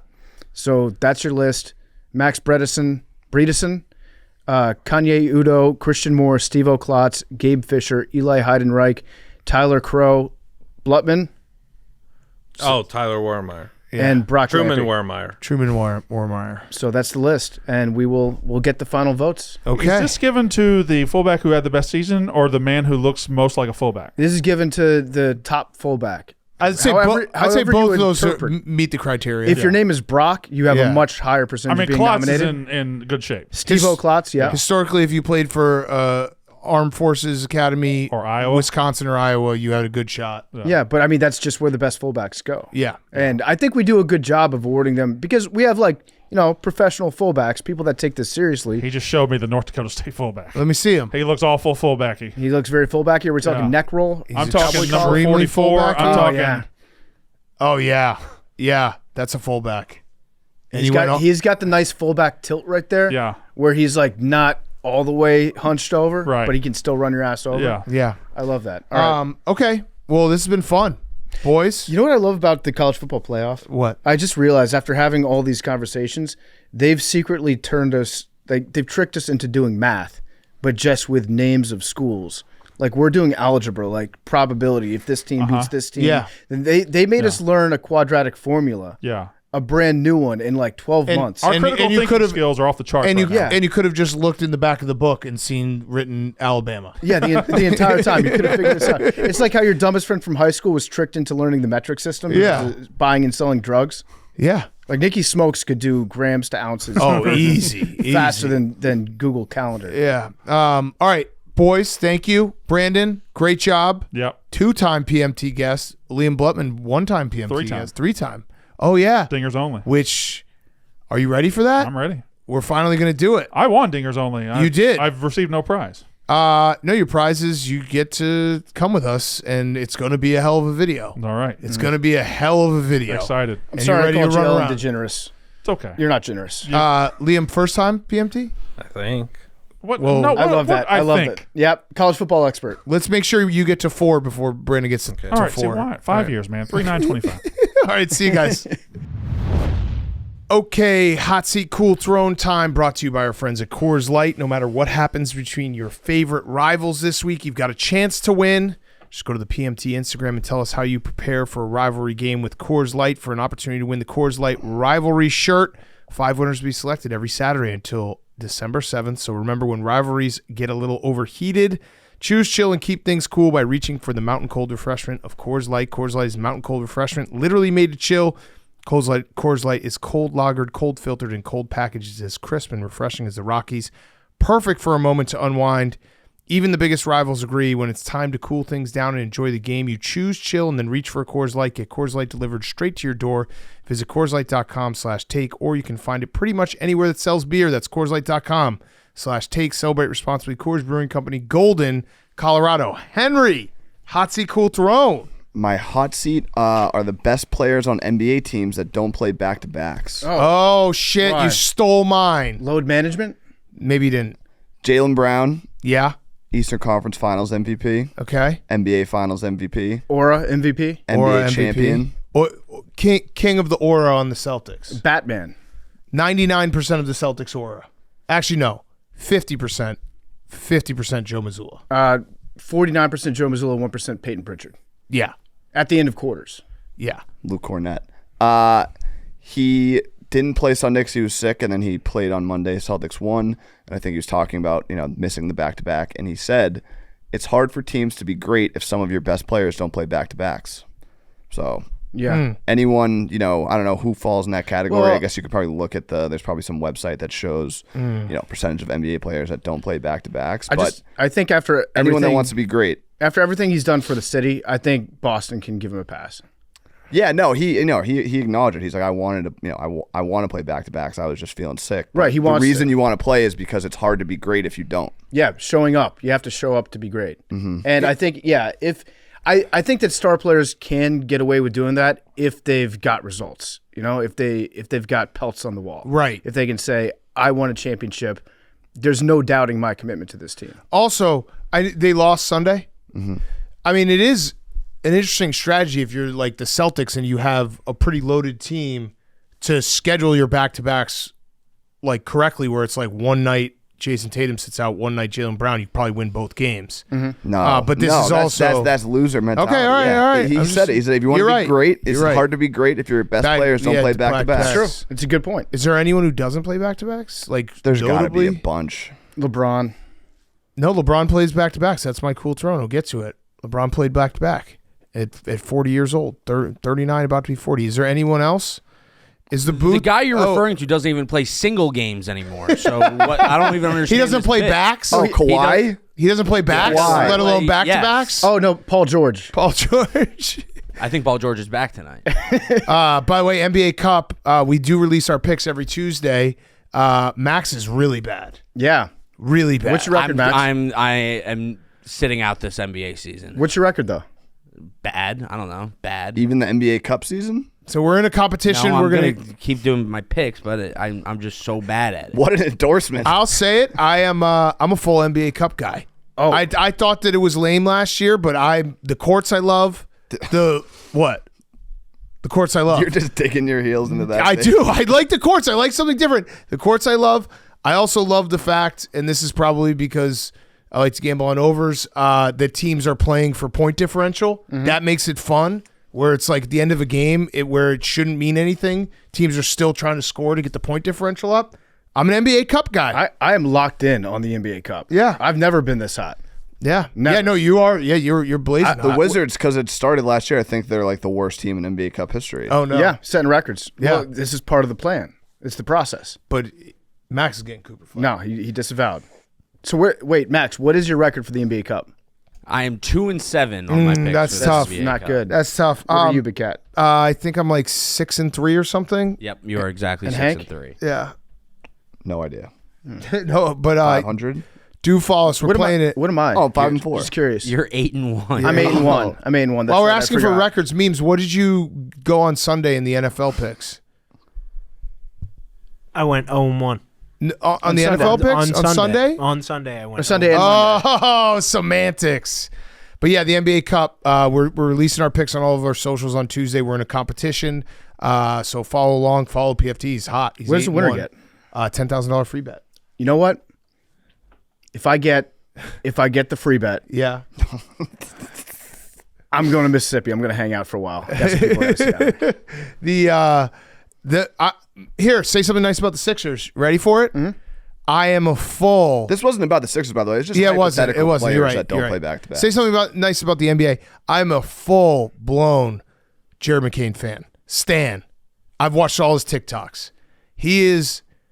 The fact that he pisses people off makes me like him. But then more than that, watching his TikToks, it's the old rule of if you watch someone do something that they genuinely love, it kind of puts a smile on your face. He genuinely loves doing TikToks, and I find myself smiling when I watch him. I also love the fact that he's awesome. Yeah, no, So, he's really so good. like if he's making the TikToks and he's stunk, Would be different. Then everybody would be like, "Fuck this guy." I'd still be a fan of the TikToks. But, well, what happens is he makes people so mad with the TikToks, and then he goes out and he just drops an insane game on you Yeah. and tells you that he's rookie of the year, and it makes his opponents so much more angry at him. Yeah.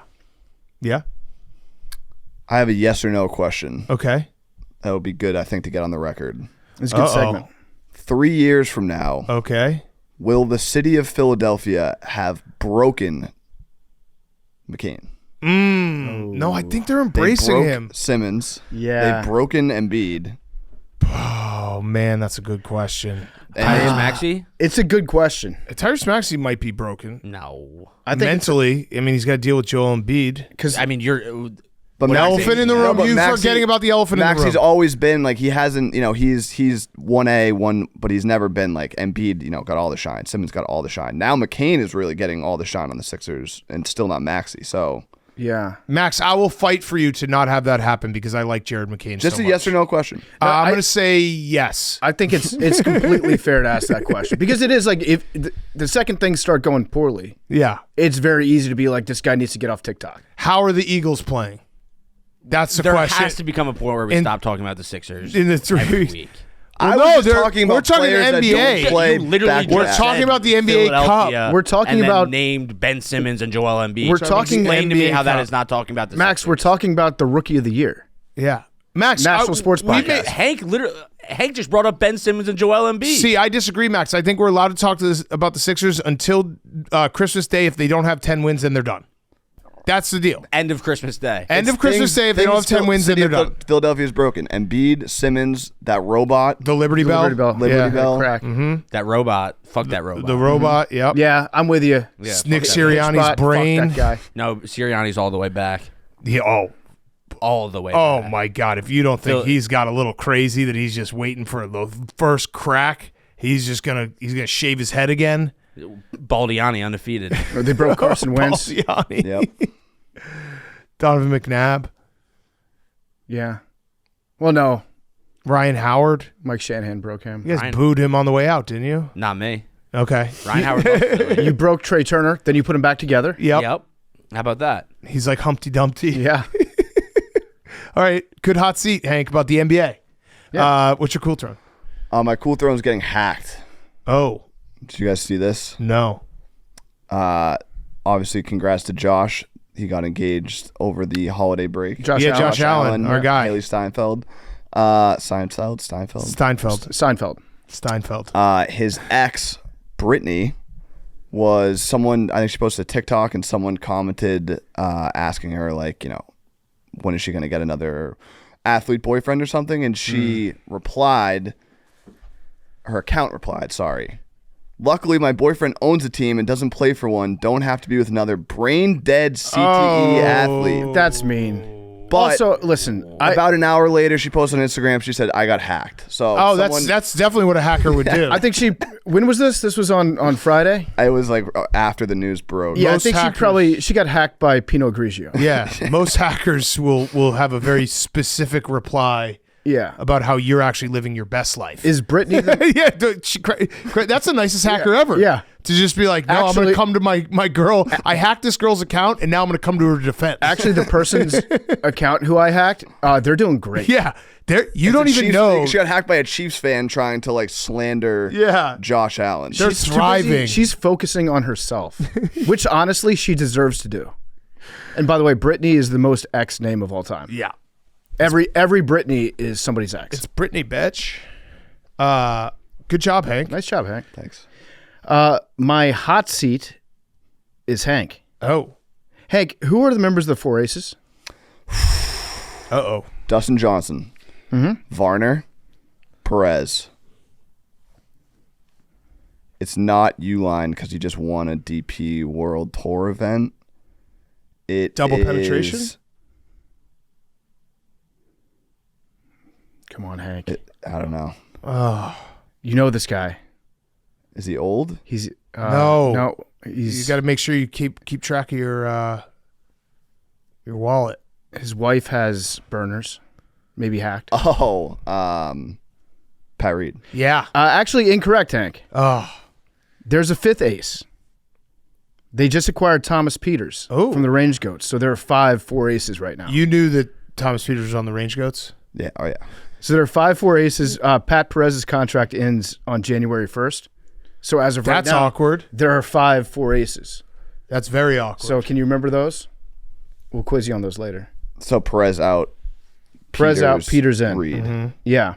That's a stacked team. Yeah, my other hot seat is Mike 2011. Greenberg oh. because baseball is implementing some very dumb rules. Maybe. They're floating some very dumb rules. Oh, I haven't heard this. And this sounds like it's right out of Mike Greenberg's brain. That's why he's on the hot seat for not thinking of this first. Rob Manfred is talking about like the winter meetings and all the stuff that gets discussed in the offseason baseball, whatever that might be. Mm-hmm. And there's a new rule that he says has a lot of buzz going around the meetings. Okay. It's called the Golden at Bat. The Golden at Bat is a rule change that MLB is considering implementing. Can I guess what the Golden at Bat is? Yeah, guess. Because I actually think this would be awesome if this is what it is. At any point in the game, you can go out of order and put anyone up. You can put one player up. Yeah. Yeah. Is that it? That's the Golden at Bat. Oh, I love this. Now they're floating out It's a Shohei rule. They're floating out the idea that it might be only if your team is trailing. And then they have to figure out what's going to happen if you want to move Shohei up like 2 spots in the lineup and then he gets on base and then his turn comes around in the order. Does he get to bat again? Oh yeah. Or do they have to like flip flop positions? Ghost Runner? I would love a Ghost Runner. Ghost Runner would rock. Ghost Runner would be awesome. Isn't there a mathematical way though where you could just put him like 5 spots back where it would basically be mathematically impossible for him to be on base? No. With the amount of outs? No. 5 spots back or whatever. Well, it would be a certain amount. Yeah. I don't know what. Yes. 5 is just a random number. Yes, where it could be bases loaded and you have 2 outs. It's like that worst number. case scenario, yeah. Like let's just say if he bats first, the second guy gets on, the third guy gets on, that's bases loaded. And then let's say the 4th gets out, the 5th gets out, so 7th. Yeah. 6 would be up 7th. So 1st and 7th. You could do it, but I think the idea is that when you have like much. a hitter that's up that you don't think is going to get a hit, then you can be like, hey, instead of Aaron Judge hitting, let's just have Giancarlo Stanton hit twice. Mm-hmm. I like this rule. I think that makes it cool. Baseball harders are going to be so mad. But listen, think about like the 9th inning when you're like, Shohei made the last out, but he can bat again, and we're down 2. That's cool. This is one of those rules that it sounds fun to talk about because this is what baseball does. There's just like so many different opportunities to make the game more entertaining that you have an endless supply of like wrinkles that you can put in. But once it gets into the game, I feel like that's going to be very weird to watch. I don't think I'm going to like it. I like old school. I like baseball. this. I think it's a great idea. You know what they should need to do to make it even though is the defense. The pitcher you should be able to bring one pitcher back. Golden arm. Because then you could like bring in a guy to pitch against a lefty, then put him back in the bullpen, and then bring him back in. I don't know. That would probably get confusing. I like the golden bat rule though, because it just makes it so that games will be exciting at the end. What I really want them to do is to implement the idea of having challenges for strikes.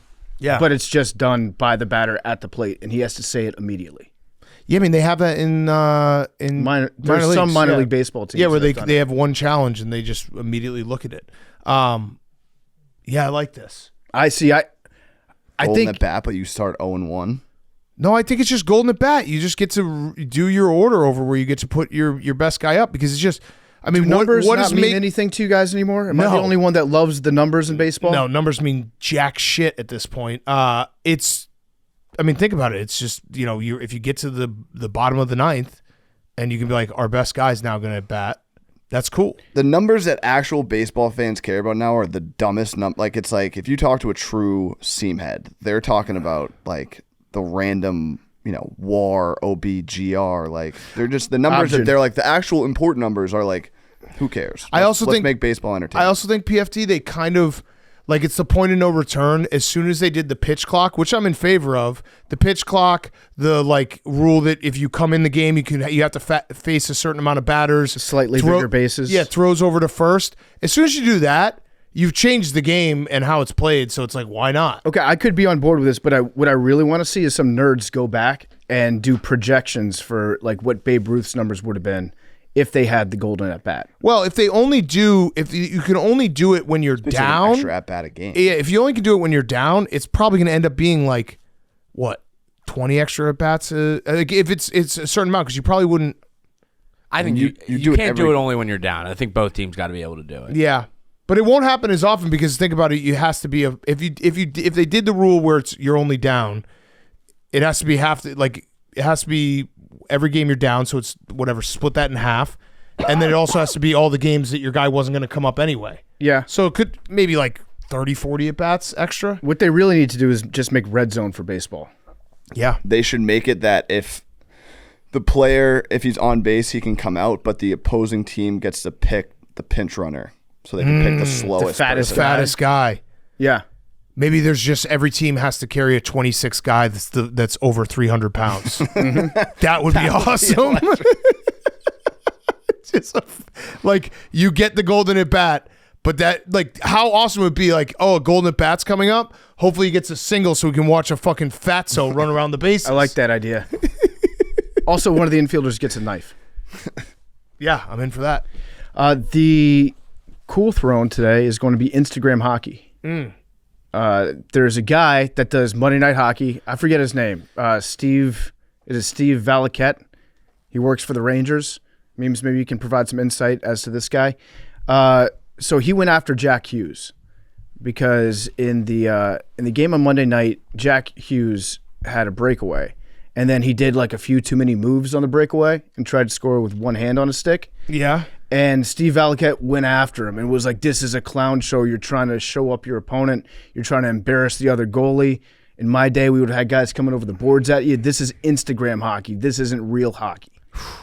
Also, side note, he didn't end up scoring on it. Like, Shesterkin stopped the shot. Yeah. But in hockey, the idea is to beat the goalie. Right. On a breakaway. Right. So who cares if you juke him out too much? Like a goalie's going to be embarrassed by any goal. Right. Yes, correct.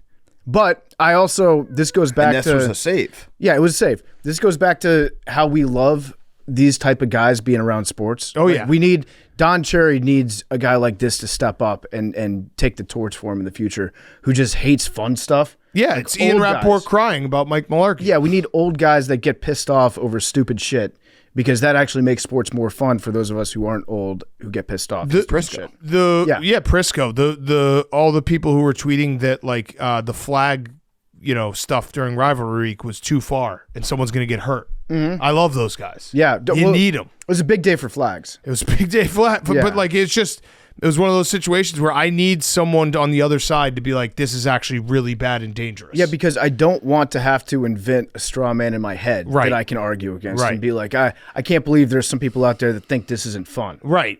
We'd be Rosillo. Yeah, exactly. It fills a valuable role for us to have somebody who actually believes this stuff. So did Jack Hughes say something about it? What do you say, Memes? Yeah, I had Max pull up the clip. Okay, let's see. Broadcasters thought that you were trying to embarrass Shesterkin. Just take me through that, and what was your reaction to hearing that? What did he say? He said he thought you were trying to embarrass Shesterkin on that breakaway when you went to the Forsberg. Yeah, I mean, I don't even know what that means. Like, what does that even mean? Yeah, I don't even know what that means.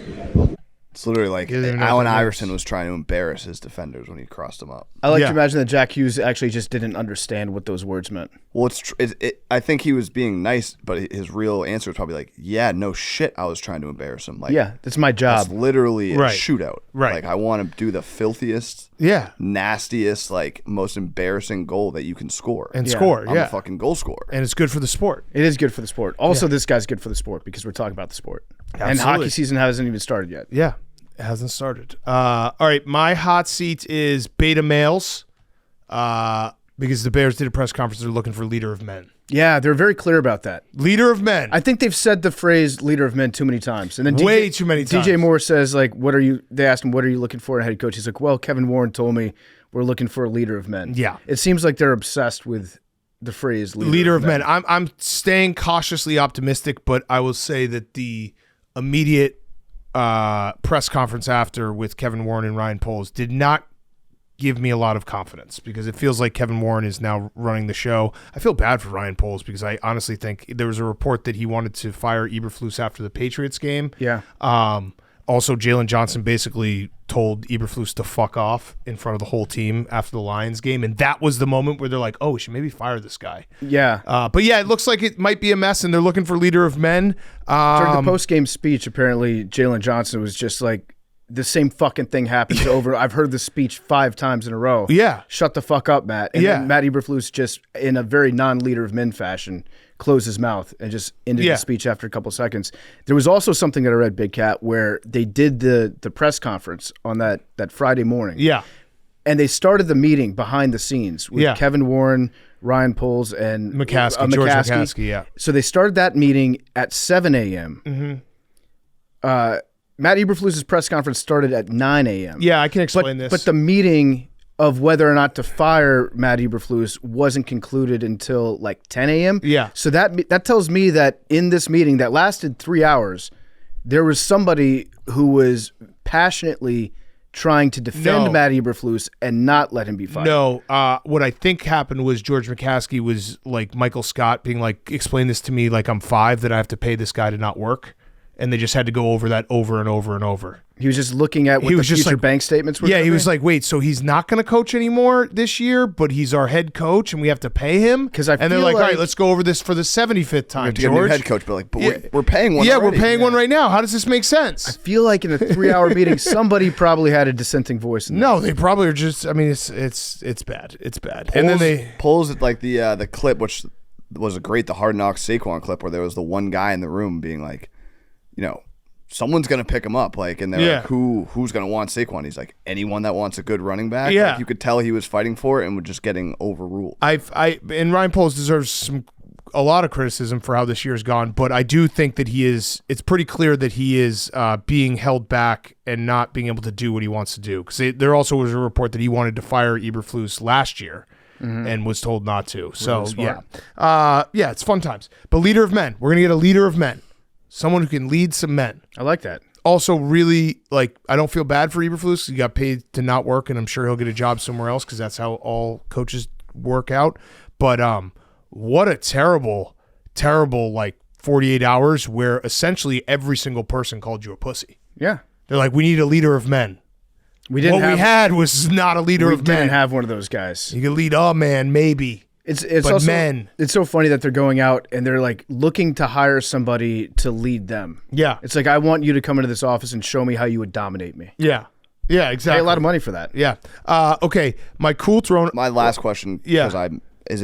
What's the timeline? And just like off season? Yeah. I mean, they'll probably hire someone within the first week of the off season. I mean, guys have to, unless they hire from outside, you know what I mean? Like if they hire someone who doesn't have a job right now, it could be sooner. But if it's Ben Johnson, it's going to be longer. I'll read the power rankings to you real quick. It was interesting what the computer spit out this morning. There was I think Ron Rivera's available. Stop. The 49ers power ranking was should probably start fresh and fire Shanahan. And then the Bears were below the 49ers, and it said, need a new head coach if anyone can think of a team that probably should start fresh and fire their Shanahan. Seems like that's a match. Well, you guys play Shanahan this week, right? Yeah, it's true. You guys are on back-to-back weeks trying to impress other coaches. Yeah, I actually think the Bears are going to win that game. I think they're going to play for Thomas Brown. My cool throne is, I have two. One is for LeBron James. So LeBron played a back-to-back. Is there any big players that don't play back-to-backs? It's tough to be a great team if you don't. Yeah. Jaylen Brown. Yeah, Jaylen Brown. Well, he had his tummy ache. Yeah. But also championship. He played the back of the back-to-back. Eastern Conference. He didn't play the MVP. first back. He didn't play the front. Yeah, he played the Finals front. MVP. LeBron NBA James champion. kept his streak of 10-point games alive in his back-to-back, and it was when he was down 25 points in the fourth quarter with 8 minutes left when LeBron James usually is not in a game. Yeah. But they kept him in so that he could get that. Well, I mean, he probably only played for, 15, 17 minutes? He played – so, yeah, I mean, credit to him. He did play a back-to-back. He played 31 minutes. Oh, okay. LeBron's old. No, he's not. He's not old. Because the second I admit that LeBron is old, guess what? We're old? We're old. But I think it's happening. He's not old. I think it's happening. It's been incredible that he's almost 40 years old and he's still in the league, but it's happening. You know what I realized the other day? Derrick Henry, you would consider him to be old, right? He's like, what, 29? I think he might be a year younger than Hank. Okay. Yeah. Yeah, no, he's ancient. Yeah. He's 30 years old. So old. Cooper DeJean also fucked him up. Okay, so we're not talking about why do you have to inject Philly into every conversation that we're Philly having? into everything. That was a really nice tackle. I mean, Derrick Henry caught the ball and turned around. It wasn't like they were both squared up. Yeah. Okay. Took him off his feet. All right. Yeah, no, it was a really nice tackle, but it wasn't like job. It wasn't like Showed up Derrick for work, Henry was did his running job. full force. Cooper DeJean was running full force. Cooper DeJean fucked him up. Derrick Henry also has 60 pounds on him. Okay. And he lifted him off his feet, form tackled. You should put that in textbooks. Textbooks. What kind of textbook would that be in? Form Football tackling. textbook? What? Now we're above football textbooks? No, No, I took football in college. That's We're what I down thought. for football I textbooks. took football in college, but we didn't have a textbook. We had film. Relax, buddy. We're down for football textbooks. I forgot my other cool throne. God damn it. There should be a football textbook. Oh, I remember my other cool throne because it's right there. Ryan Day's on the cool throne. because I don't know if you guys saw this. This is from the 11 Warriors podcast. Now, it is not out of context, but it's a 1 minute clip, so they could have been joking. I'm going to give them at least out there that we don't know the full thing, but the 1 minute clip is very, very funny. And I respect these guys because every fan does this where if you have a tragic loss, you cope as hard as you can. Have you guys seen this clip? No. Okay, it is quite something. So Ryan Day officially on the cool throne, and here's why. If you want to, every Ohio State fan I know has spent the last, 15 months screaming that Michigan cheated. Michigan cheated. Michigan cheated. Me as well. All of us. Like, I think everyone in here was probably, I'm not pointing fingers. I'm one of those people as well. And if that's the case, you probably put an asterisk on 21, probably put an asterisk on 22. Mm-hmm. 23, maybe a different story because they had time maybe to change signs, but that had come out by the time the 23 game came about. So on that thinking, if they cheated to win in 21 and 22, then does Day only have 2 losses to Michigan? Only one of them really considered a bad loss? I mean, is that a fair question to ask? Because they lost to a national championship team, gave them probably their closest game, one of their closest games of the season, had in my opinion, the best offensive drive any team had on that Michigan defense last year, that third quarter running drive. Drive of the year. Losses against Michigan. And if that's the case, then he's only got one really bad loss. That's what we saw this weekend. I love these guys. I want to stand up for these guys real quick because Best offensive. Really, they undersold satire. it. They undersold it a little bit because this year Michigan probably also cheated because they had cheated in the past. So now Ohio State's like, how are they cheating this time? And that got into their own head. I love these guys because this is what fandom does to you. Where you do a podcast after a horrendous loss and you've spun zone it into actually Ryan Day. If you do it, he's actually only lost once to Michigan and the best drive against the national championship. Nobody's talking about that. For that drive, Ohio State was national champions. No one's talking about that drive and how they basically won a national championship. Raise a banner in the horseshoe. 2023 national champions third quarter drive against Michigan. Also, I feel like protecting legacy is more important than winning a football game, and the players protected the legacy of the school by defending their midfield against having a flag planted on it. That's facts. I can't tell. I probably have to go listen to the whole thing, but shout out the 11 Warriors. This is what we sound like when our teams lose, and we're like, oh, well, it was this. We make every excuse. Yeah. But that was – I didn't expect that spin zone. One loss for Ryan Day against Michigan. I like that. I honestly do like this take. And I don't know if we've talked about this with Brandon Walker earlier because we haven't recorded that yet. I really want Ohio State to win the national championship. I think that would be the funniest thing ever. It would. It would be so funny. It would. In my dream scenario, I like rooting for chaos and just for ridiculous things to happen. Ohio State – winning the national championship by going through like the easiest schedule ever. Yeah. They don't have to win any upsets everywhere else. They don't have to win a single big game. They win the national championship and then Ryan Day gets fired. Yeah. That would be the funniest possible outcome to this season. Dave can claim that he's won 2 national championships in a row. Yeah. If you don't have a horse in this race, that's a pretty funny one to back. I like that a lot. I'd agree. Yeah, no, I had a similar thought because I went to look to bet Ohio State to win the national championship, but it's 5-1. It's 475. Mm-hmm. Not enough. I need a little more. Yeah, I need a little bit more because there's a chance they just crumble. I might do it. Yeah, I might. I got Oregon. I might sprinkle in some Ohio State. I'm doing Ohio State. All right, let's do it. Let's do it. We'll do it as a team. We'll do it as a pod. Are you rooting against my bet? Are we cashing out? Is there a cash out or no? I'm putting it in right now. I also already have all right, fine, I'll from do the it. other night the Eagles-Bills parlay, so I'm gonna parlay them as well. I'm gonna wait until Saturday night to make this future bet because you might go up. Well, because funds. At the moment, no, it's not this Saturday. That Saturday night is what I'm talking about. 2 Saturdays. 2 Saturdays. I'm going to wait to put in this bet in 2 Saturdays. That's responsible gambling. Yeah.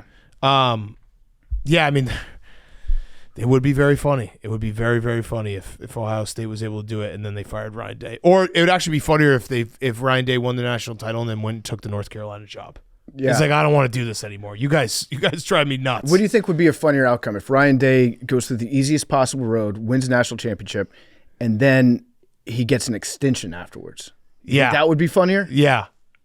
Yeah, he gets an extension. Either way, I'm rooting for that. Yeah. Okay, let's get to our interview with Steve Smith. Before we do that, PFT, you got a couple ads.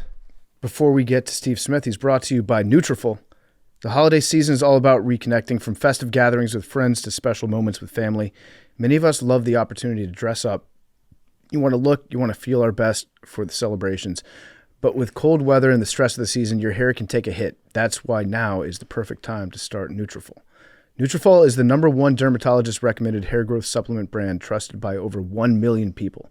You can see thicker, stronger, faster-growing hair with less shedding in just 3 to 6 months with Nutrafol. Thinning hair is different for men and women, so a one-size-fits-all approach to hair growth doesn't cut it. They've got multiple formulas for men and women that are tailored to different life stages. With a Nutrafol subscription, building a hair growth routine is simple. You just purchase it online, no prescription required. I'm getting involved in Nutrafol right now as my hair is starting to grow back. Guess what? I'm going to have it thick, strong, and it's going to go fast because I'm using Nutrafol. The cold, dry air of winter is unforgiving, but your hair doesn't have to suffer. For a limited time, Nutrafol is offering our listeners $10 off your first month subscription and free shipping when you go to Nutrafol.com and enter promo code PARDON. Find out why over 4,500 healthcare professionals and stylists recommend Nutrafol for healthier hair. Nutrafol.com, spelled Nutrafol.com, and then use promo code PARDON and get involved today. Steve Smith is also brought to you by our great friends over at Campbell's. Today's episode of Pardon My Take brought to you by Campbell's Chunky Soup. It's the soup that eats like a meal. When you think chunky, you got to think of players like Frank Ragnow, Chop Robinson, Will Anderson, Sam Hubbard, Dexter Lawrence, Brandon Graham, yes, Jason Kelsey, Minnie Max. It's all powered by Campbell's and Chunky. Campbell's Chunky Soup is the best. Their Cheesy Chili Mac, that won Soup of the Month in our poll. That is so good. Absolutely love it. I'm eating soup every day now. It's soup season. Campbell's has the best chunky soup. Their chunky steak and potato is also awesome. Check it out. It's packed with great ingredients. Keep going strong. Chunky takes satisfaction to the max this soup season. Grab a can of Campbell's Chunky today. And now here's Steve Smith. Okay, we now welcome on recurring guest, friend of the program, and future Hall of Famer, which we have to talk about off the top. It is Steve Smith Sr. Steve, first of all, thank you for coming back on. You're a semifinalist this year. I know we talked about this last time you were on. This is the year, right? You need to be in the Hall of Fame. This is crazy that Steve Smith is not in the Hall of Fame. Well, I'm not really sure how to go about it. I'm honored and it's cool, and I don't know how the voting goes. So, I just kind of wait for my time and do that. But the real reason I have avoided coming on you guys. Yes. One, I owe you hats. Yes, you do. And you notice I'm not even wearing an LA hat just because it was so bad and you guys were so right. Yeah. I just wasn't sure what to do. So I just, you know what I did? I deal with any middle-aged father would do.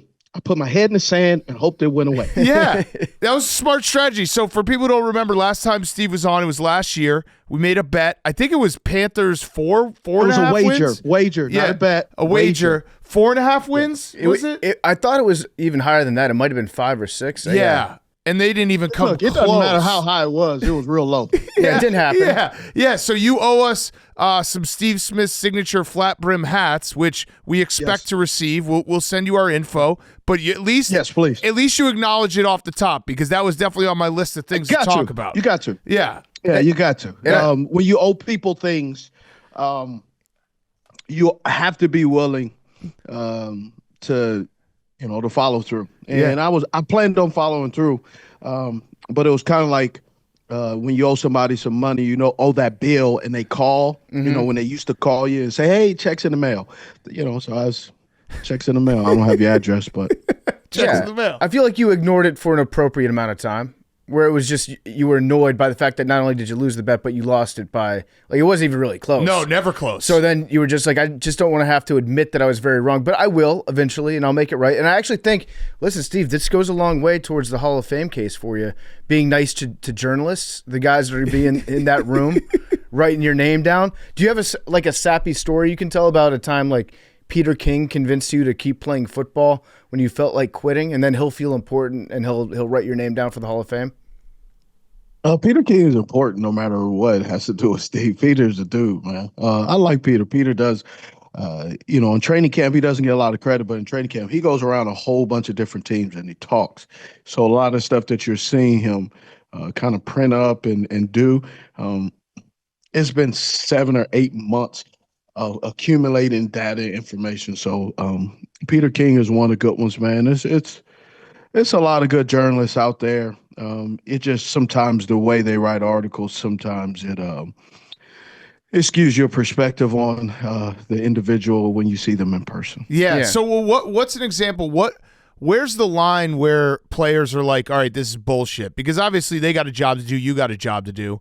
But You're asking the wrong person. Yeah, I guess that's true. Yeah, your line. I've been one of those journalists that players have said. Yeah. But I think the toughest thing is trying to figure out and find out which guy really actually watches film. How much do they watch film? Because there are times where, I've had guys who say, you obviously aren't watching the film. I've had some people even on my podcast to say, oh, Steve, you don't understand.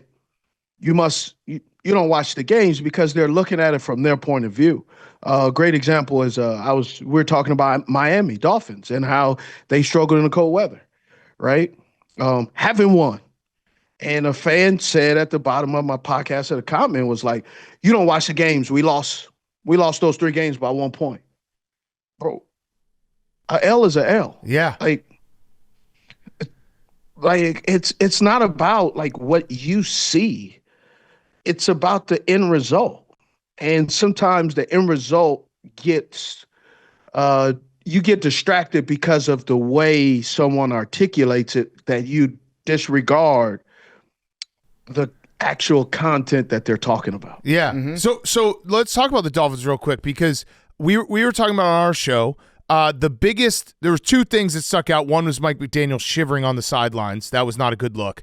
And the second, nippy. Yeah, and the second was they had 20 missed tackles, and that to me is cold weather affecting you, where it's like you're not getting physical, you're not, putting your nose in the pile and that kind of stuff. So what are the Dolphins have a couple more cold weather games? What is it that they have to fix? Like, what's the mentality, or is it just, hey, this team just can't play in the cold? It is what it is.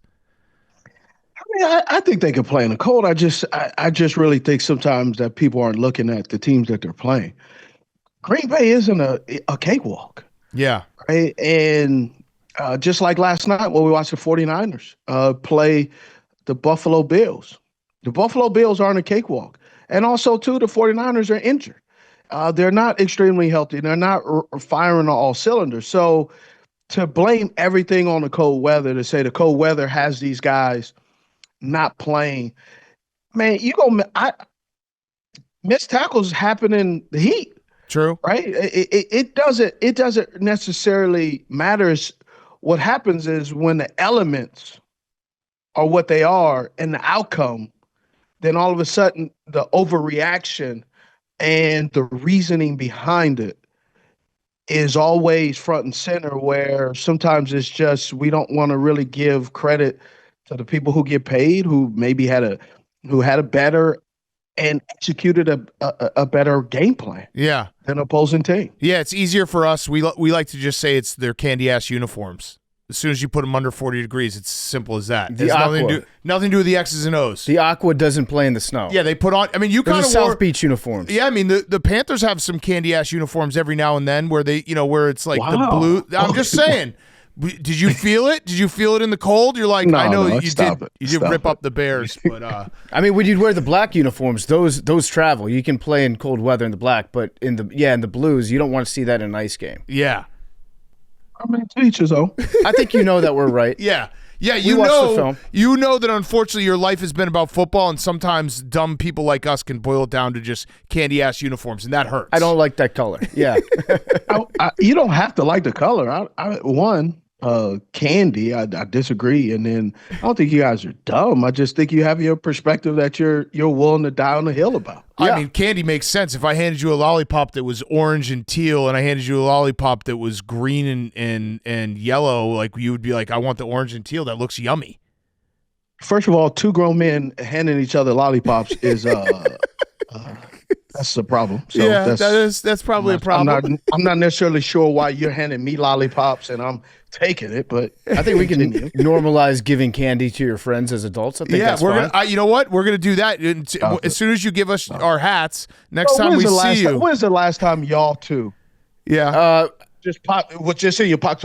Oh, yesterday. Lollipop for you. Yeah, well, it was yesterday. Bad question for us. There was Nerds gummy clusters yesterday, and I ate like 10 of them. And they actually looked like Dolphins uniforms. That's a different situation. We're not talking about that. You're talking about just regular old Tootsie Rolls and Dum Dums. Yeah, I have a secret candy stash here that I'll put people onto it. I'll be like, hey, you want to see this? And I'll hand them some candy. So yeah, you're asking the wrong dudes. We're passing around candy all day. And that was talking Miami Dolphins. But we're not talking about the candy that you guys are talking about. Yeah. Steve, I got a question for you. So I'm a Bears fan. They fired their coach. The line that's coming out of Hallis Hall right now is they need to find a leader of men. Can you explain to me what a leader of men is? I think so. A leader of men, when you compare this talking, it's really about holding everyone accountable.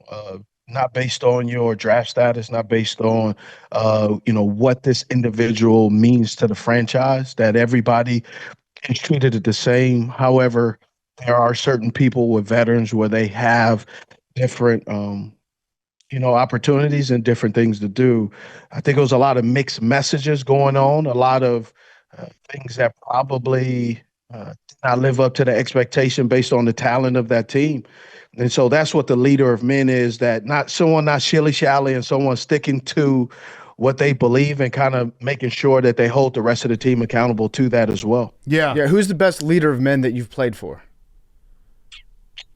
Obviously, let's see. Recently, so John Harbaugh, John Fox. They tried that. Yeah, we tried that. Johns. Who else? Ron Rivera was like a player's coach.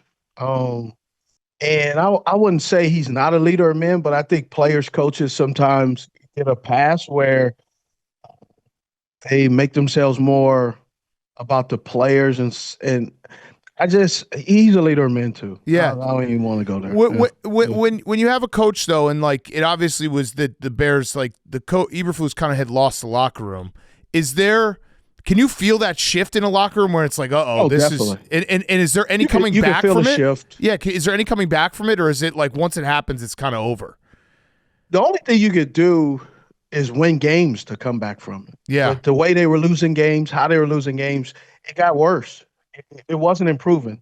It was getting worse each and every time. So that you got to make a step. And I would imagine probably something was said in that locker room after the game that probably was about, hey, we, and it wasn't a we, it was a he. Right. And that just kind of that was a straw that broke the camel's back. Yeah. Mm-hmm. So in your career, have you had the experience of playing for an interim coach?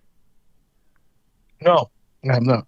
Okay, because I was wondering. That was a great question. Great question. Great question. Thank you. Yeah, so we always like to bet on interim head coaches when they step in that first week, because you get the bump of having a guy that's gone that probably had lost the locker room, and then usually the interim coach would be somebody that's like, big tough guy, strength and conditioning background, might just get you juiced up to run through somebody's face that week.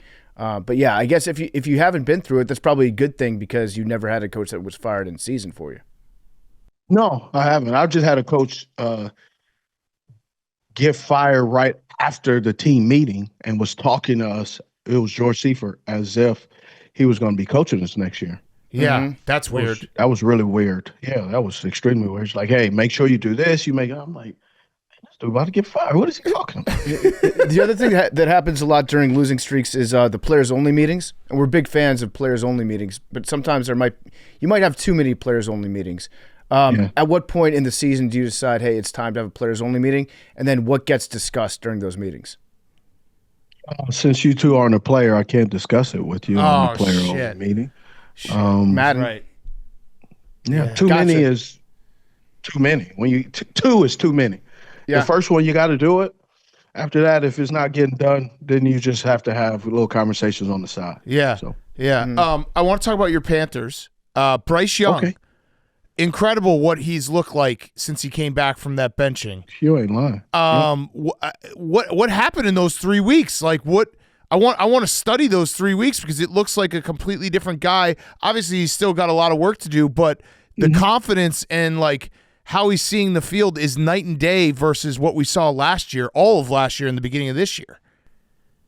Well, you're just getting a guy that gives opportunity to see the game from a different perspective, seeing it from the seat versus seeing it from behind the center, and getting an opportunity to be coached, and seeing, not everybody deals with adversity the same, but obviously Bryce has shown you that he could deal with adversity. He's used to it. He has a good pedigree. And, I think I've said it from the beginning. I thought it was a great idea just based on how the situation went. He was the first overall pick, really didn't have to fight for his job. It was handed to him. That team obviously wasn't great. Looking at the record, the offensive line sustained some injuries. So there's a lot of different things, and you just throw them out there and you expect Bryce Young to fix all the ailments of all the other areas that are needed improvement. And so it didn't go well, and it kind of picked up where it started with the firing of Coach Wright, and then with Coach Canales, same thing. And Coach Canales, had the authority and also had the perspective, hey, I think this is the best thing for our team moving forward.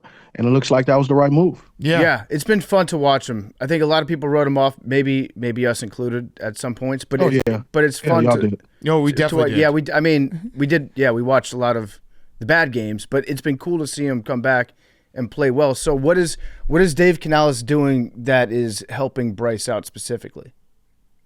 Well, one, have a better offensive line. Play action. He's under center. You're seeing a lot of different things. The RPO game, some of the things he did in college. So, and then his offensive mind is bringing a different perspective. They're running the football. They're doing a lot of different things compared to last year. You name it. The points they're scoring. How about the type of throws that he's making down the field? Yeah, he just seems to be way more confident in every throw that he's making. Okay, we'll be back to Steve Smith in a second. Quick word from our friends at Aura Frames. Isn't it funny how people we love most are often the hardest to shop for?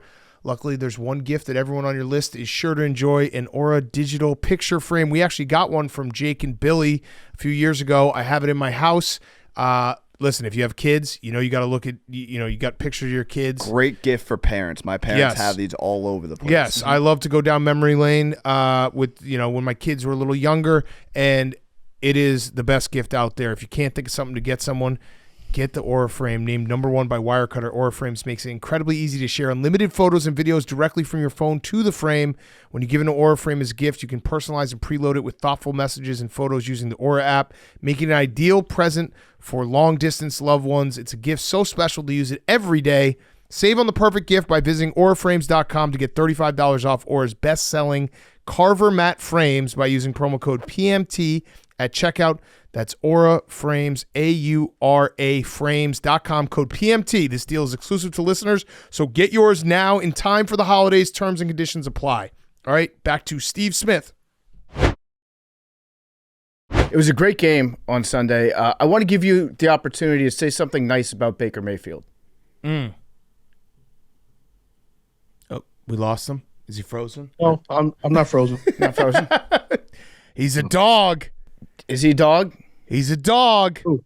Baker. Yeah, I guess so. I don't believe it. I'm not buying that dog. I sell him. That was a little purse dog you just had there. Has he been better than you thought he would be? Bro, I don't care. He doesn't care about me. I don't care about him. And say respect. I like that beef. I think he probably would respect that. There's no beef. Sounds like a little beef. Sounds like a little bit of beef, Steve. There's some beef there. Absolutely not. I'll bet you a flat brim hat there's beef. I bet you 10 flat brim hats is not a beef. Okay. There's no beef. So if there's no beef, can you say one thing that he's done well? He's doing really good. He's throwing the football. He beat the Panthers. He's doing a good job, man. Yeah. What I try to do is I try to leave that alone, man. All right. No more beef. Okay. Got it. There is no beef. What quarterback can you be critical of right now? Because you do like to be critical of quarterbacks. Which one do you expect more of coming down the stretch? Kirk Cousins. I expect him. He got to be better, man. Yeah. Kurt was out there. Kurt was killing it for the other team the other day. Just didn't see that coming. Who else? Do you think they make the switch? What do you say? I don't think they'll make a switch. They got too much.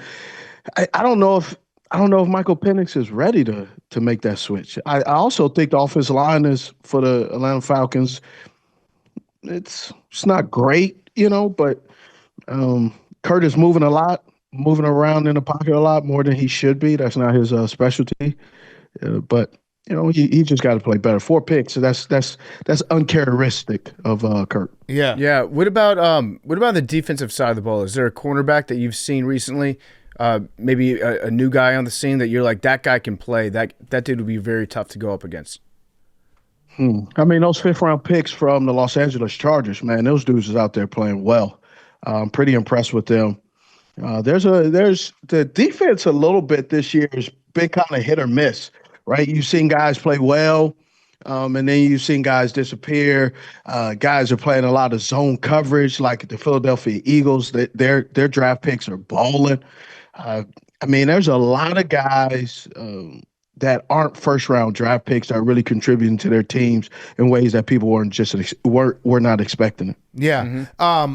Did you see that Jim Harbaugh said that Ladd McConkey reminds him of you? Yeah. Wow, yeah. I like Ladd. Is that a good compliment? I like Ladd. Yeah, Ladd's been awesome.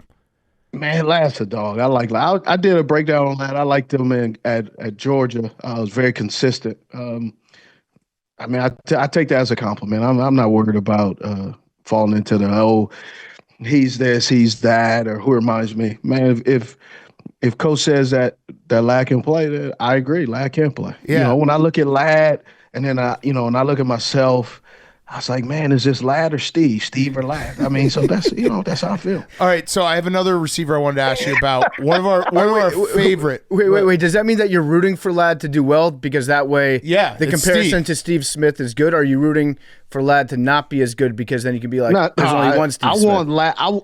I want Ladd to ball just because I've been watching. I watched his film last year where he's coming out of college at Georgia. He's steady Eddie.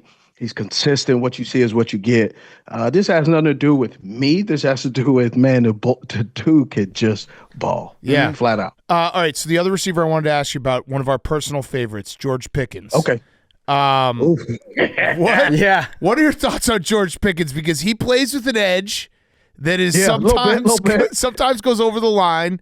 Is that do you need to? You don't want to take all the George out of George Pickens. You want him to be that fiery guy. But what does he have to do that maybe tone it down a little, or do you just say, hey, no, George, go be you? He got to tone it down a little bit just because people are talking about it. So, and I've been a guy that understands, when people are talking about you like that, it's going to be this assumed disposition about you. People are going to believe what they see or believe what some other people may say, even though the context may not be all in line. But George is going to have to calm down. He's a heck of a football player. He has one of the best coaches out there who really rocks with you. So if Mike T is telling you, you need to rein it in, then guess what? You need to rein it in. Because Mike T, if you think about it, Mike T has been around a lot of special wide receivers, guys who can change the game like that in your favor. He's also seen that some of these guys haven't managed themselves well. And so he's speaking more from not I'm better than, but I've seen this movie before and I know how the ending is. So you need to be careful. I think he likes having guys like that around, though, because it gives him a good challenge as a coach. He likes being able to, take somebody and help them reach that next level and maybe battle some of their like internal demons. But with George, I feel like you can't you can't really tell George to stop being George because that's who he is and that makes him special. I think you need to tell his teammates, almost have like a quarterback rule where the second he gets tackled, just have everybody out in the field run up to him, help him up, and walk him back to the huddle. Just like don't do the gun sign, don't grab anybody by the face mask, don't punt the ball into the stands. Just let's all work as a team to get George back to the huddle after every reception. Okay, sounds like a plan. Yeah, I feel like so you got those reputation calls at points when they be looking at you. Another guy that gets the reputation calls, I feel like, is DK Metcalf, where now he's under a microscope for Seattle. Have you watched him recently this year? I watched him. He's been hurt a little bit, but they're doing a really good job. I don't think you could put DK in the same category. Of some of the stuff that's going on. I think, every situation is different.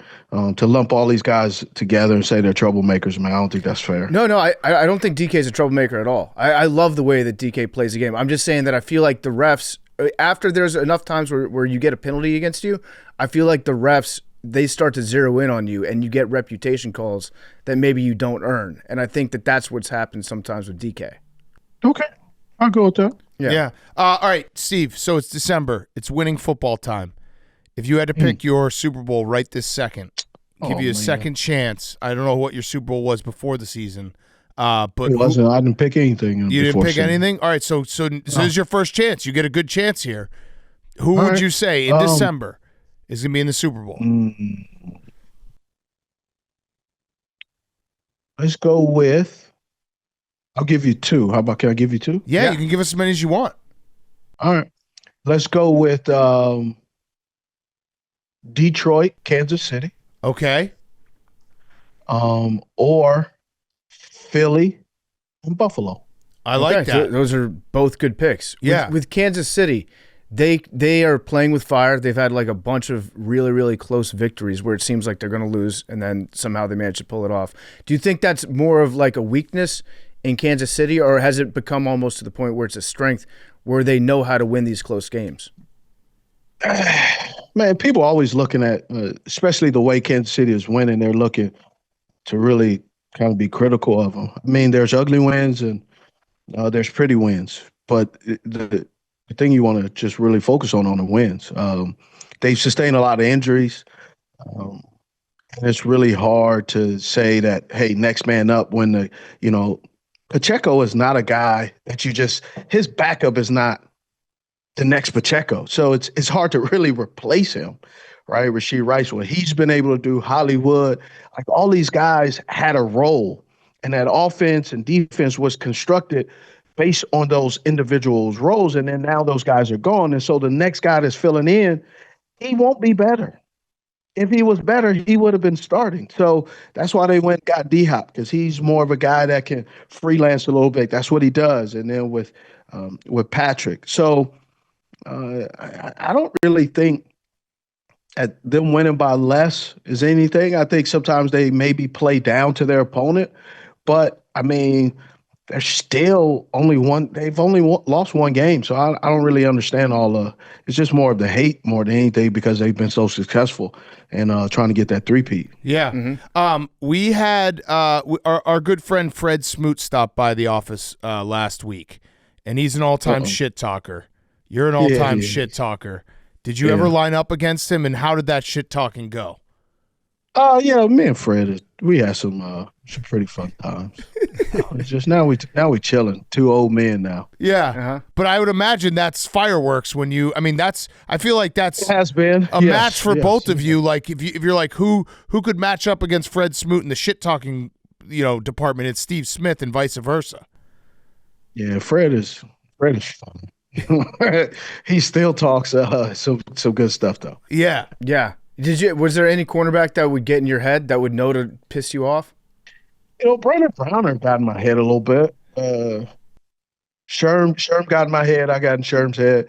It's funny is when me and Sherm are like kind of in the same area when we're working, we always end up talking, and somehow, some way, I end up always apologizing to Sherm for something I did to him. It's like every single time, and I don't understand it. Like he's the victim every time. Yeah, that's how he gets you. Yeah. Don't let him do that to you. Stand up for yourself. And Steve, the way he talks about it, I actually feel bad too. Yeah. Yeah. He was doing some of the talking too. Oh, a lot of the talking. He needs to apologize to you for some stuff. Yeah. We all can't live in the past, man. Some people need to move forward. Yeah, That's true. Steve, I had one last question for you. It's a rowback question. RHOBACK.com, promo code TAKE, 20% off your first purchase. Q-zips, polos, hoodies, joggers, shorts. You are a big golfer. How's your golf game going, and how's the shit talking on the golf course? Because that's I would love to see that. We gotta do a video with you. Let's do it. I'm enjoying golf, man. I'm enjoying golf big time. Like one of my guys right here, out of the office right here with Ghost Golf. So I've been hanging with them a little bit. That's one of my partners, so I've been enjoying it. Golf, actually, it's kind of weird. Golf is that place. There's some stuff about 89, some stuff about Smitty, Steve, and I didn't even know it was there. Like, I can't play a lot of rap music, no trap, none of that stuff on the golf course. You know, one of the big things I've been in is and country music on the golf course, bro. That's it? That's the stuff? Man, some little Jelly Roll, Shabuzi,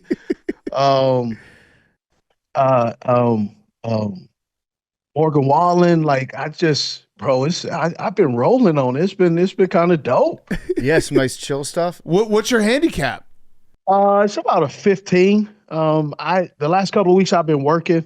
I played the other day and I was terrible. I mean, terrible. Like, it was so bad. Me and my driver are not seeing eye to eye. Yeah. Mm-hmm. That's I had to. It cost too much I got fitted, so I put it in there. I put it in the bag, and I was just playing with my irons, which helped my game a little bit. I was just, but I'm doing pretty good. That's perfect. A golf company called Out of Office. That's Hank's two favorite things. Yeah. All rolled into one. Yeah. Our producer would absolutely love that. Yeah. So have you got a hole in one yet? No, I have not. I missed the eagle for a birdie. I missed a birdie for a par. I missed the eagle for a birdie and a par. Bogey. So my putting is, as my son Peyton would say, my putting. I putt like Ray Charles. He says, "Dad, what are you reading?" I love it. You should invite journalists to play golf with you. Yeah. To be friends with them so that they put you in the Hall of Fame. We need Steve Smith in a gold jacket. And I want to see how they make your bust. I want to see what that statue looks like. Yeah. It's gonna happen. I just hope it's not the same people that did the Wayne Wade. So yeah, we'll make sure that guy's not involved. Yeah. They usually do a good job with the Hall of Fame, though. Yeah, they do. All right, well, Steve, we look forward to getting our hats. Yep. You're gonna actually do it this time? You gonna give me your information? I'll give you all of our information, and you're gonna we'll have it texted to you right now, and we need the hats. Send us as many as you want. I'll get you some. I'll do the LA hats, and then I'll get you some. Because I'm driving down there. I'm in LA right now, so I'm driving down there to go to Ghost Golf today. Okay, perfect. Love that. Love it. Well, and you want to make another hat bet at any time? Just let us know. Yeah, we're game. Okay. Yeah. Cool. Hey, where you guys located? Chicago. You got to come check it out. We got a whole studio. It's nippy in Chicago right now. We got a golf simulator though. Yeah, inside. we got a golf simulator. Come in the summer. We got a full court basketball court. We got everything. We get out there. Yeah, that would be awesome. We'd love to have you. We'd love to host you. All right, Steve, thanks so much, man. Be well, and we're looking forward to the Hall of Fame. We're excited for it. All right. Hey, give me guys information too. All right. Okay, perfect. All right, thanks so much, Steve. Thank you. Thanks, Steve. See ya. Steve Smith was brought to you by the Farmer's Dog. We all love our dogs. Our dogs complete us.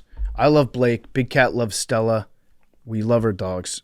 They're the best. And we all want peace of mind that we're doing the best we can to keep them healthy and happy. That's where the Farmer's Dog comes in. The Farmer's Dog makes and delivers fresh, healthy dog food right to your door. It's developed by vets. It's nutritionally balanced. It's made from real meat and veggies to the safety standards of human food. I got Blake on the Farmer's Dog. He's thriving on it. He's super, super healthy. Maintaining a good weight is very important for Blake because he had the double elbow surgery as a puppy. We want to keep him nice and lean. And the Farmer's Dog is a great way to do that because they send pre-portioned food specifically for your dog based on their unique nutritional needs.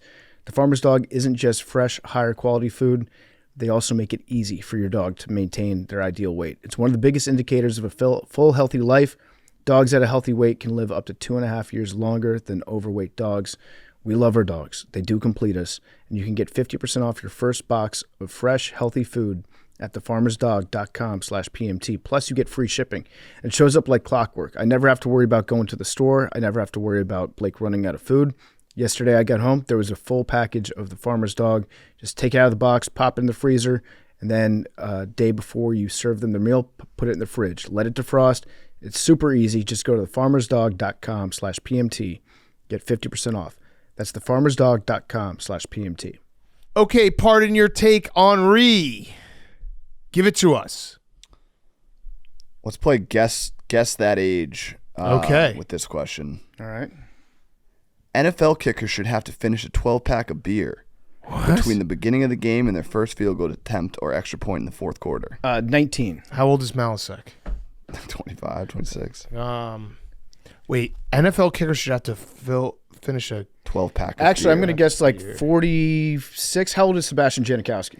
This is definitely from him. Yeah, that might be him. He would be the greatest kicker of all time if that were the case. Yeah. They should just put NFL kickers on like something that like a downer. They just need so to they put don't them get on, hyped up. They got to put them on Xanax. Yeah, put them on Xanax. Have them go out there on Xanax. There's something going on with kickers, and we're going to find out. There what really it is. What's up, Henry Lighthouse, Big Fat, and Ski EFT? Oh. My girlfriend and her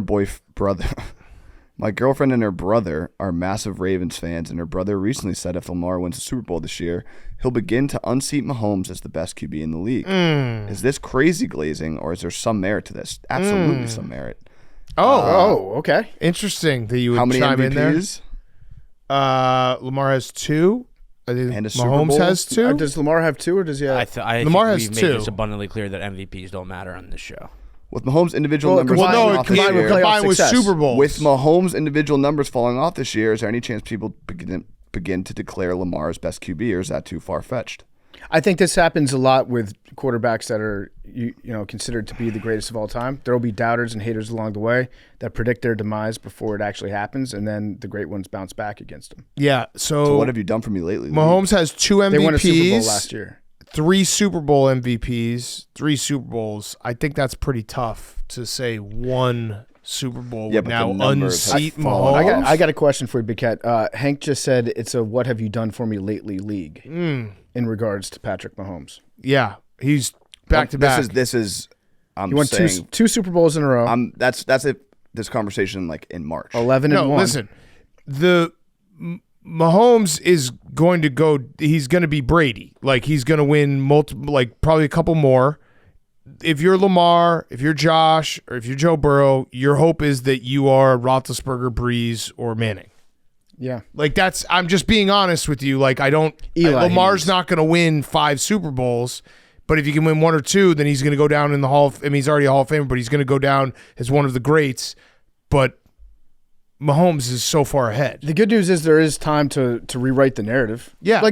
We know what the narrative is going to be, and it's what Big Cat just said. But at this moment in time, you can think and use your imagination and say there's still time. Like, what if Lamar just rattles off 4 in a row? Yeah, no, if Lamar wins back-to-back Super Bowls, then we will start having this conversation because then it would be 3 Super Bowls to 2 and same amount of MVPs. So you got to get to 2 before we can start talking about unseating Patrick Mahomes. I think if Josh Allen wins the MVP in a Super Bowl, he's in that conversation too. He's got to get to 2 to start unseating. I think if it's 3 to 2, you can start having a conversation.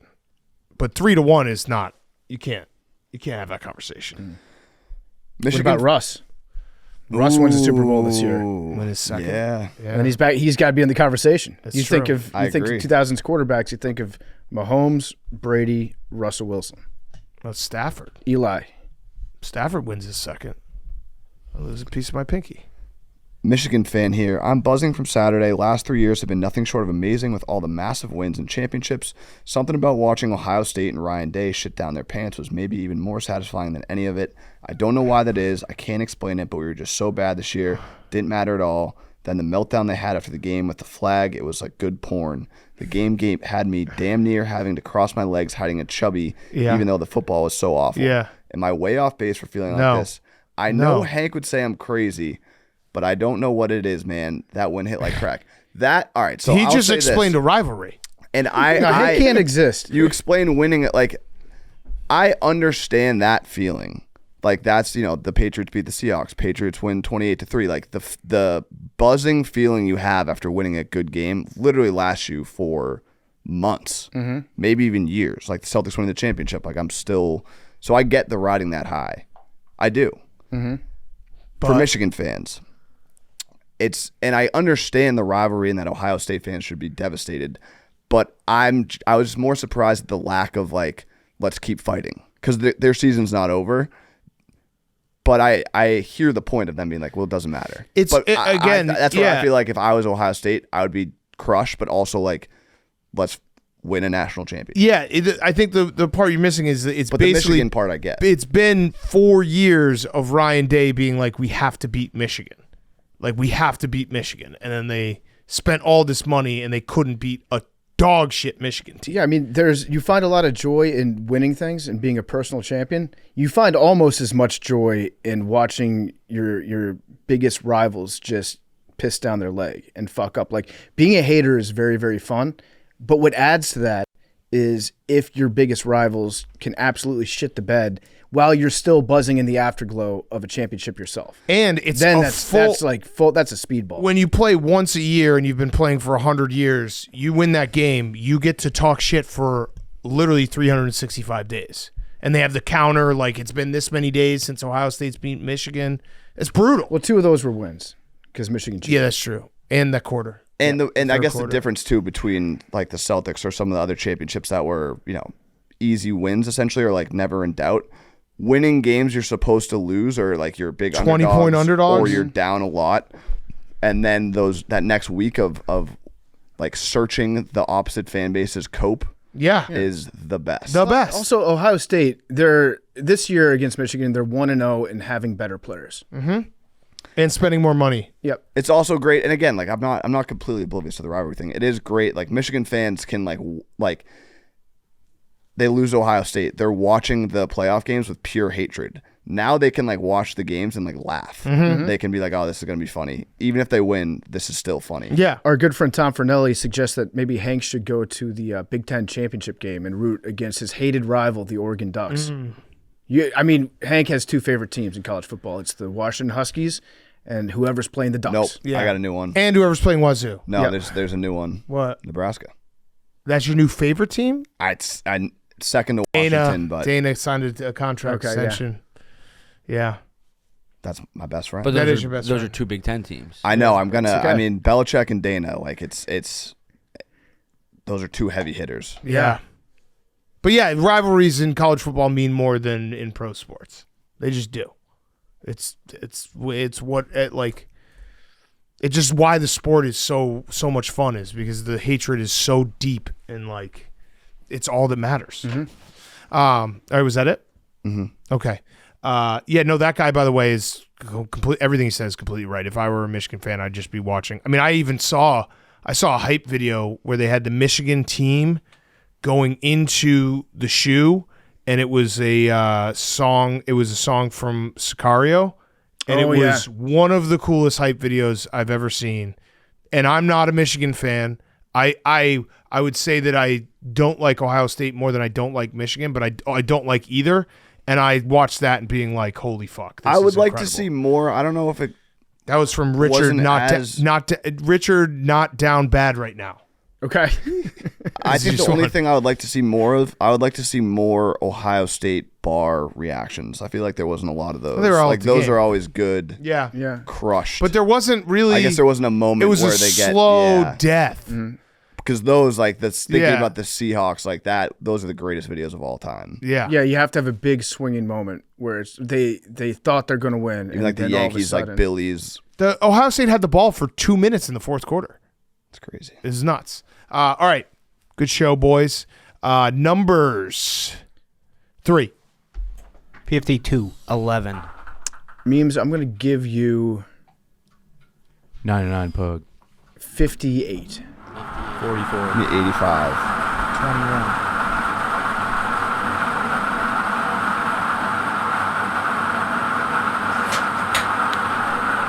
You got it. Oh! Hey, Memes, have you ever gotten this? I did get it. No, you didn't. I got it. No, you didn't. PFT did. I got it. No, I got it. no. I got it. PFT got it. President two. Pug. President Pug. Wait. Why don't you talk to the mic, President? Oh, hey. Didn't turn it Respect on. the office. Dumb fucking rule. Who out of me, Max, Memes, Hank, PFT, who has never gotten it? I believe it was me. Oh, good His mic's pick. off. I got it. I guessed that right. Good pick, PFT. Thank you. I appreciate Way it. to didn't go. pick that. That was his number. That was his number. That was my number. That was You did his not number. pick that. You don't I get picked you that. don't get to I turn picked President that. Pug's mic No, off. you didn't pick We that. live I in a picked society. That we was do his respect the pick. rules. We got deep state His memes number. over here. You technically did not pick that. No, that's his pick. I got it. Memes, you're the one that I got it. Pug into office. I got the number. You did that. I got the That's number. his pick. Guess what? But I got picked number it. two. No. You said, "Have you ever picked it right?" I did. I got number two. Have you ever We're gotten back to this? No, the semantics. question I is, picked have it you right. ever gotten this? Have you ever gotten this? That's what I was asking. Technically, Hey, yes. No, you have not. You've No. never gotten this. I think the question should No. also Technically, be I have memes. gotten it because I said No. if Memes. you get two, No. so I picked it right. Have you ever picked it right? have you ever gotten this? Not in the old studio, but in this one. No, you haven't. Never ever. This is a win. Shit. He's never gotten ever. this. This is a win. No, it's not. Never. Well, Hank took the three ball out in the old studio. Oh, here come the excuses. Oh, what? Remember it went missing? Hank honestly lives in your head, memes. PFT has a win here.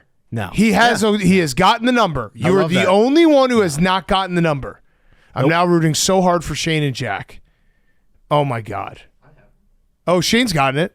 Oh, Jack. Jack's guessed like 4 times total. Oh my God. We must get Jack a win.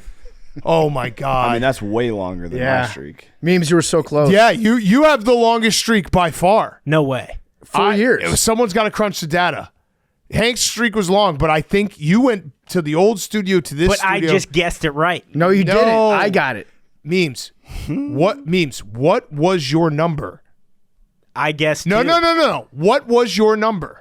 I'll ask did I PFT. say? PFT, what was your number? I think it was at 58. Well, PFT's bad at picking numbers. What was your number, PFT? Oh, my number was 2. Okay, 2 is up there. Yeah. PFT got it. I picked that. Wait, no. and also Pug, you motherfucker. And Pug, you're so a going forward, genius. is No, PF his mic's off. Are they I picked the right number.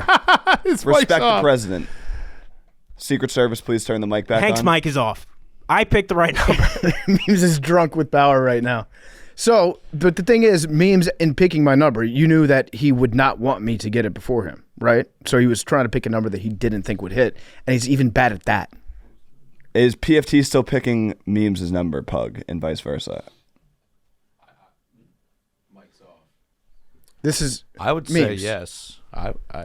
What do you guys think? I'll continue to pick Memes' number. Okay. If it pleases the president. I mean, Memes, Okay. we gotta we're trying to have a conversation. Memes, we're trying to do a podcast. The podcast is over. Okay. Great job, PFT. Congrats. Thank you. Appreciate it, guys. I want to thank everybody out there that stuck with me. All the PFT riders, appreciate you. There's so many people in the room to thank. Big Cat, I want to thank you. All right. Thanks Hank, for coming I out. thank Great you. show. Congrats. Max, thank Great you very show. much for sticking with me Great through show. thick and thin. NFC Beast for everybody. Pug, great job as president. This has been a great era for the podcast. Shane, awesome as always. Never forget that really cool letter that you designed that one time, and the Chargers look great. Jack is doing an awesome job too. And most of all, there's one other person I forgot to thank, and that's you. Love you guys.